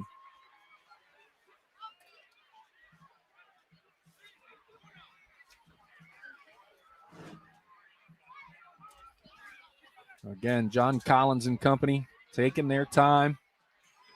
5 seconds left on the play clock. Takes the snap, hands it off, up the middle, no gain. Now's when you use a timeout, if you ask me. Well, and Green is doing everything they can. They are ripping and ripping and ripping at that football, trying to get it out. This is the first time on this drive that you have North Canton behind the chains, because it's now 2nd and 11. For those that care, the Cleveland Guardians have defeated the Chicago White Sox 4-0 as they are creeping. Green finally uses a timeout. Told you. They were waiting for it to not be – there's no use in using a timeout when they're just going to fall forward for another first down. Correct. Use it when you get behind the chains. Timeout brought to us by the Friends and Family Credit Union. It's time to bring a friend into the family. 3:35 Hey, that was kind of like to go. right on point. It was. That was awesome. 2nd and 11 from their own 35-yard line for the North Canton Hoover Vikings. Don't forget our quick post-game show. I'll go over the final scores, and I'll have my final thoughts before we sign off tonight. So stay tuned for the Q92 post-game report. Make sure you follow us on the Q92 social media pages, the Q92 Sports social media pages. After the game, I'm going to get an interview with the head coach and a couple of players, and those will get posted to our social media pages. And now 2nd and 11 for Collins as he's in the shotgun. They're going 5 wide. Takes the snap. He's going to hold on to it. He's going to run it up the right side and dive forward for a 1-yard gain. It's going to bring up 3rd and long, and Green's going to use their final timeout. Green, that is their 3rd and final timeout. I'm so glad that the ref agrees it's their 3rd and final timeout. Jay, for us missing 2 games together this year, it feels like you and I are a well-oiled machine, my friend. I hate to say it, for the risk of sounding redundant, arrogant, but we're great. Thank you guys for joining us here on this beautiful Friday night of high school football, live from Memorial Stadium in Green. North Canton Hoover leads 27-14 with 3:29 to go in the ball game. It's going to be 3rd and 10 for the Vikings from their own 36-yard line. Green is now out of timeouts. The only blemish right now for Hoover is the missed extra point that, unless something crazy happens, luckily will not come back and bite them in the booty. Well, if you're Green, you're still doing everything you can 100%. to swipe at that football. You just never know what can happen in high school football. So here they come out of the timeout. 3rd and 10. They get another first down, we can call it. But right now, they got a long ways to go. Collins is going to take the snap, and he's going to let it fly. Got his man on a bubble route. Gets out, and he's not going to have enough. He gets out to the 44-yard line. That's going to bring up 4th and about 3. 4th and 2, they're going to say. It's going to be under 3 before they get a playoff. It's going to be well under 3 minutes to play in the ball game before they have to punt this thing away. Oh, stand by. Clock keeps ticking. Could Hoover potentially go for it and end this ball game? I don't know that I would risk the biscuit. Jack Andy's back to punt. Of course he is. Could he throw a pass? Hey, let's give him the let's give him the what do they call that? The Sheldon Cooper, the scientist, the stuff that they get. A Nobel Prize? Yeah, let's give him one of those too. Because look at that punt. Oh. Good Lord. He punts it through the end zone for a touchback. My goodness. What was that, a 60-yard punt? It hit at the 2 and looked like it was going to die. And then it took a little bit of a roll into the end zone. Oh, so he's great at punting too. Is there anything you can't do? I'm going to ask him post-game. I'm going to try to get an interview with Jack Andes. Ask him if he will be my family's bodyguard. No, just kidding. 2:30 to go in the ball game. Green's going to take over. 1st and 10 from their own 20-yard line. No timeouts. They are down 13. They were practicing the onside kick pregame. If you're Hoover, you don't let anybody behind you. Nope. This is where you go to the back page of the playbook. And Hunka, he's going to have 5 wide. Shotgun formation. takes the snap, drops back to pass. He's going to run it forward. There's no spy, and he knows it. He's going to follow his blockers all the way out to the 41. It's going to be an easy first down, and they'll stop the clock while they set the chains. And we already know that Green can run this no huddle, and here comes the clock. Hunka takes the snap, drops back to pass. Drops back, looking, fires it over the middle, in and out of the hands. Evan Giorgio. And you know what he did? He turned his head and left without the ball. Tried to run before he caught it. Yeah. That happens. Yep. Got to make sure there's nobody in the back seat before you go into the store. Lake leads Perry 31-15 in the fourth. 2:08 to go in this one. 2nd and 10 from their own 40 for Green. Hunka takes a snap, drops back to pass. Here comes the rush. He steps up in the pocket, rolls right, fires it, lobs it, got his man into Hoover territory and down to the Hoover 36-yard line, and they are going to run it. Are they going to clock it here? I don't think you need to. I think they do a good job of running the hurry up. The clock is running, though. They're under 2 minutes to play. Out of time. 10 seconds already running off the clock. Here comes the rush. He steps up. And he's running. He's got space inside the 20, and he is absolutely hammered out of bounds. And he fumbled it out of bounds. He got popped. 140 on the This clock. is not over yet, my friend. I'm going to tell you that right now. What's the phrase Lee Corso made famous on College Game Day on ESPN? Not so fast, my friend. Yeah. 140 to go. They are now inside the RG Drag red zone. Learn, earn, and succeed with RG Drag. Shotgun. Hunka takes the snap, drops back, steps up, fires it over the middle, through the hands of his intended target, incomplete. Going to be 2nd and 10 with 1:34. Sam Dubrovitz, the intended receiver, just a little high. It was close. Just a hair high. Just a bit outside. outside. Tried the corner and missed. Who gives a? It's gone. Stop it. Nah. We're not going that far. Yeah. Shotgun formation. Hunka takes a snap, looking downfield. Here comes the rush. He's running to the right side, fires it to the end zone. In and out of the hands, and is it picked? Nope, falls incomplete as it went in out of the hands of the Green receiver, and a Viking came up like a shovel, but it fell just through the wickets. 3rd and 10. That would have been, I believe, number 28. Almost had an interception, and that would have sealed the ball game. Yes, it would have. 3rd and 10.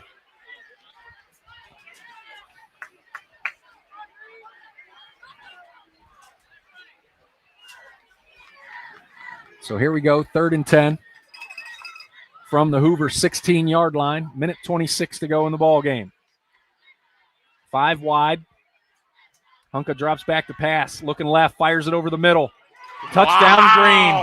It is not over yet. 1:22 to go.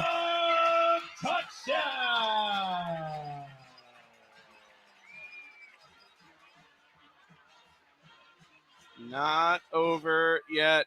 Huge extra point. Anthony McMichael, the third on the reception there for the Bulldogs. Extra point in a row. This matters. It's up, and it's good. Now if they can get the football back and score an extra point, wins it. Onside kick is coming.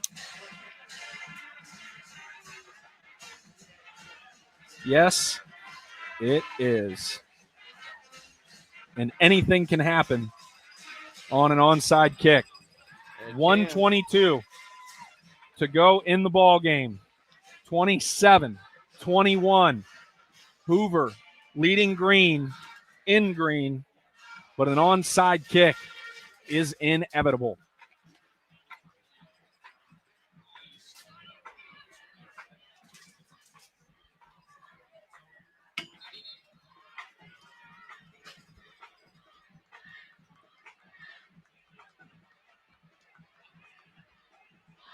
1:22 to play.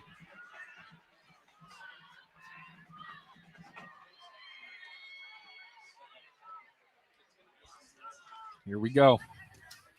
Got the tweet sent in time. Which direction do you go? Do you kick it to the right? Do you kick it to the left? You know that he has practiced this in practice a bunch. I play the numbers. Look at who's nervous. I'm kicking it to the left. Oh. Trickeration here. Trying to make him think here. Oh, they're going to squib it right up to the middle. Here we go. It's a scrum. They got it. And Green's got the football. Green's got the football. Green's got the football. Holy crap. Kick recovered by Green's number 6, Anthony McMichael III. Baum is mad about the formation. They are huddling at the 50-yard line. Are they going to say it's an – uh-oh, here we go. Coach Baum is livid. I don't think Coach Geis realizes this may not happen. So I think he's arguing that it was an illegal formation because they all stayed in a huddle and never broke it. They're going to say Green football. They're going to stick to the call on the field, and Coach Brian Baum is incensed right now. Yeah, I don't know enough about the formation rules. You would think that there has to be some. Oh, Coach Baum is pacing. He is angry. All right, Bulldog fans, Hoover Viking fans, buckle up. 1:20 to go. I'm done sitting. I'm standing. Here we go. Hunka drops back to pass. He's taking off. He's got plenty of space. He runs it out of bounds for a first down. Wow. Tyson Hunka. There again, no spy. Yeah, I don't know what they're thinking. Their DBs have done good enough that you can bring a guy up and spy him. Jay, if they score a touchdown, extra point wins this ball game. It'll be over. I think Hoover would be too dejected. Hunka, 5 wide again, 2nd and 1. They left him a little bit short as he's on the 38 of Hoover. He drops back, fires it to the right side on the turf, incomplete. It's now 3rd and 1. Short of that throw there. So look at all these green people that have left. They're coming back. They're all standing. This whole side is almost all standing back here along the fence line. Yeah. They were on their way out and stopped. Takes the snap, runs it up the middle, easy first down and more. Down to the 25 and he slides. Great. 1st and 10. Great awareness. Don't love that. Takes the snap, drops back to pass. Hoover's gassed. Throws it incomplete over the top of the end zone. The receiver stopped his route. He stopped running. Yeah. I like the slide only because it saves a hit. You don't fumble the ball, but I think you needed to get up and clock it. He had a good 4 more yards before he needed to do that. 55 to go. 2nd and 10 from the Hoover 22-yard line. Drops back to pass. Looking left. Running left. He's got all the space. And he's going to be breaks free. He runs it in to the 2. 1st and goal from the 2. 1st and goal. 1st and goal. Hunka doing it all for the Bulldogs. Subs coming in and out. Clock currently running. 30 seconds to go. Hunka from the shotgun takes a snap. He fumbles it and falls on it. Yeah. Clock is still running. 22 seconds, right back to the line. Takes the snap, and he downs it. Clocked it. Clocked it at 19 seconds. It's going to be 3rd and goal. Well, right now, if you're Coach Mark Geis, do you give him 2 plays? You've got 19 seconds. You've got 2 tries to get into the end zone 100% here. You do. Oh, wait a minute. They're wanting to park. They may want to spot the ball where he knelt it down. He didn't. Yeah, you have to actually let go of the football. He did. You can't just place it. Oh, no. Oh, no. You can't just place it. Flag has been thrown. Oh, my. Hold on. Intentional grounding. So it's going to be 4th down, I think. Loss of down. You can't place it. You literally have to let it go. Oh, and he didn't let it go. He my just picked it up and gosh. went. Yeah. So here we go. 3rd and 14, not a loss of down. They are saying it's 3rd and 14. That gives them more space, though, if anything. Hunka drops back the pass. Looking left. Taking off to the right. He's going to run it. And he's going to be drilled short. 3, 2, 1. Hoover escapes by a miracle. Wow. 27-21 a final. And Hoover, well, don't do that, Vikings. Go celebrate, but waving goodbye is not the move.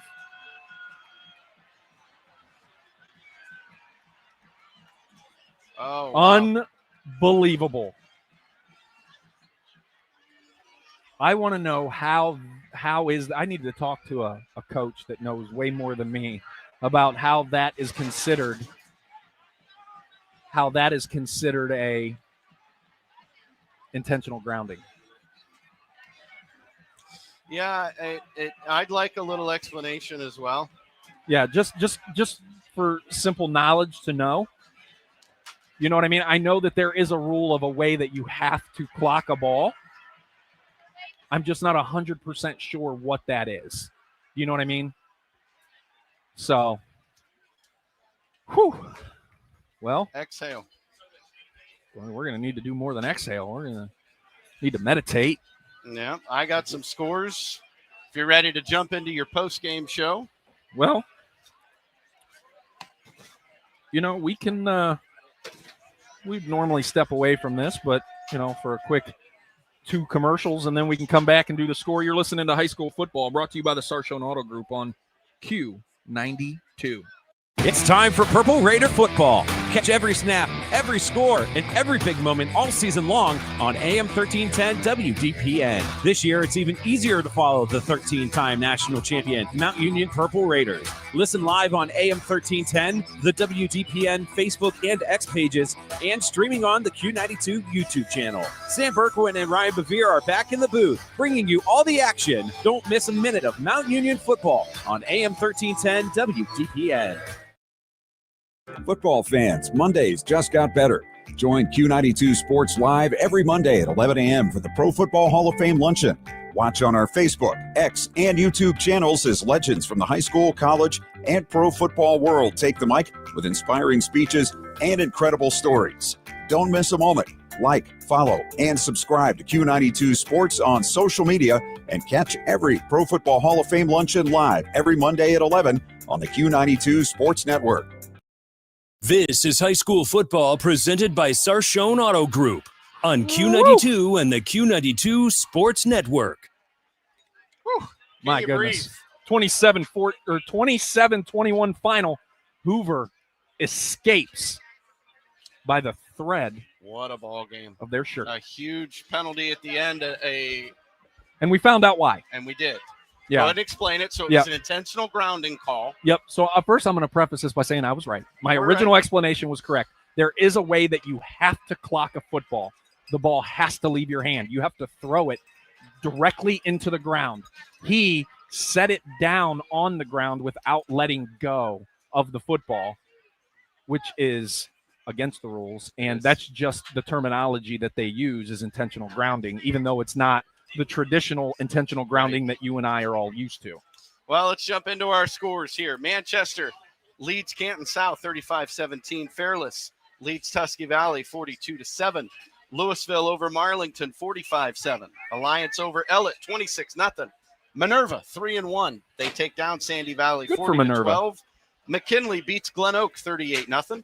Northwest escapes Triway 32-29. Wow. Lake beats Perry 31-15. Jackson over Mayfield Good for 33-6. Glad to see Eckerman back. Salem over Canton Central Catholic 49-20. Massillon over Bennett 35-0.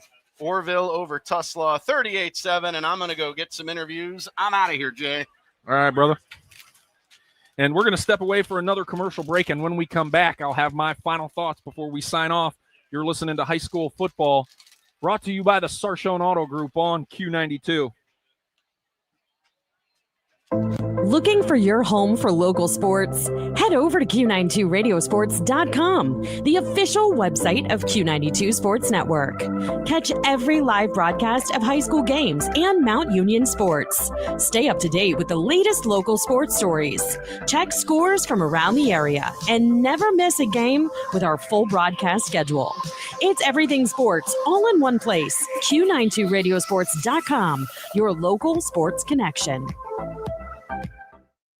Hey, sports fans, want the latest local sports news, game photos, coach and player interviews, and live play-by-play coverage? Then follow Q92 Sports on social media now. We're on Facebook, Instagram, X, Threads, YouTube, and SoundCloud. Like, follow, and subscribe today. Catch the highlights, relive the moments, and stay connected to your hometown teams. Q92 Sports, your home for everything local sports. Real teams, real action, real coverage. Follow Q92 Sports on social media.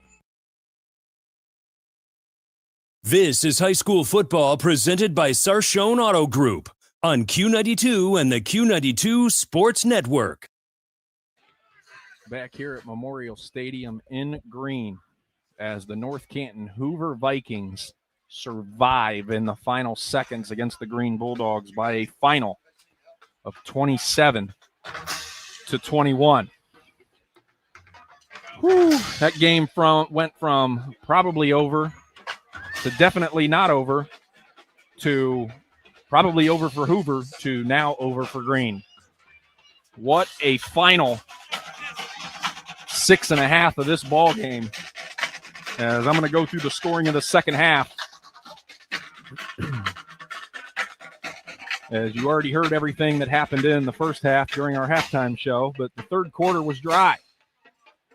It went by quick and there was no scoring. And then in the fourth quarter, Warner for the Green Bulldogs caught a 30-yard touchdown pass at the extra point, making it 21-14, and that brought Green within a possession. And then Bryson Byer for North Canton caught a Johns Collins pass over the middle and went 65 yards with the yards after catch to make it 27-14 after the missed extra point, which is what made this so interesting. And then McMichael from 16 yards out caught a pass from Tyson Hunka. That extra point was good, making it 27-21. Green being down just by 6. They got the ball back after Hoover could not run out the clock. And penalties by Hoover helped, and Tyson Hunka running all over the yard, got him down within striking distance. And then he went to clock the football, and there is a way. I spoke to a couple of coaches after the ball game. There is a specific way that you have to clock a ball as a quarterback. You have to throw the ball directly into the ground, and the ball does have to leave your hand. Tyson Hunka just set the ball on the ground. I know it sounds trivial. I know it sounds dumb, but those are the rules. There are plenty of trivial rules in every sport, and you have to abide by them, whether you agree, like them or not. And that is why it ended up being 3rd and long and had no time left other than that one last play where Hunka tried to run it in himself, and there were 2 Vikings at the 2-yard line to put him down and end the game at 27-21. Thank you guys for spending your Friday night with us. Week 4 in the books. Green moves to 1-3, and Hoover goes to 4-0, and they have now set up a heavyweight bout next week as they go to Louisville, 4-0 versus 4-0. And stay tuned to our website, Q92radiosports.com, all of our social medias to see where we will be and who will be there next week. And as always, I like to thank our sponsors, because without them, we would not be able to bring you these broadcasts week in and week out. Again, the North Canton Hoover Vikings come on the road and take down the Green Bulldogs in their Federal League opener, 27-21. Have a good night, everybody.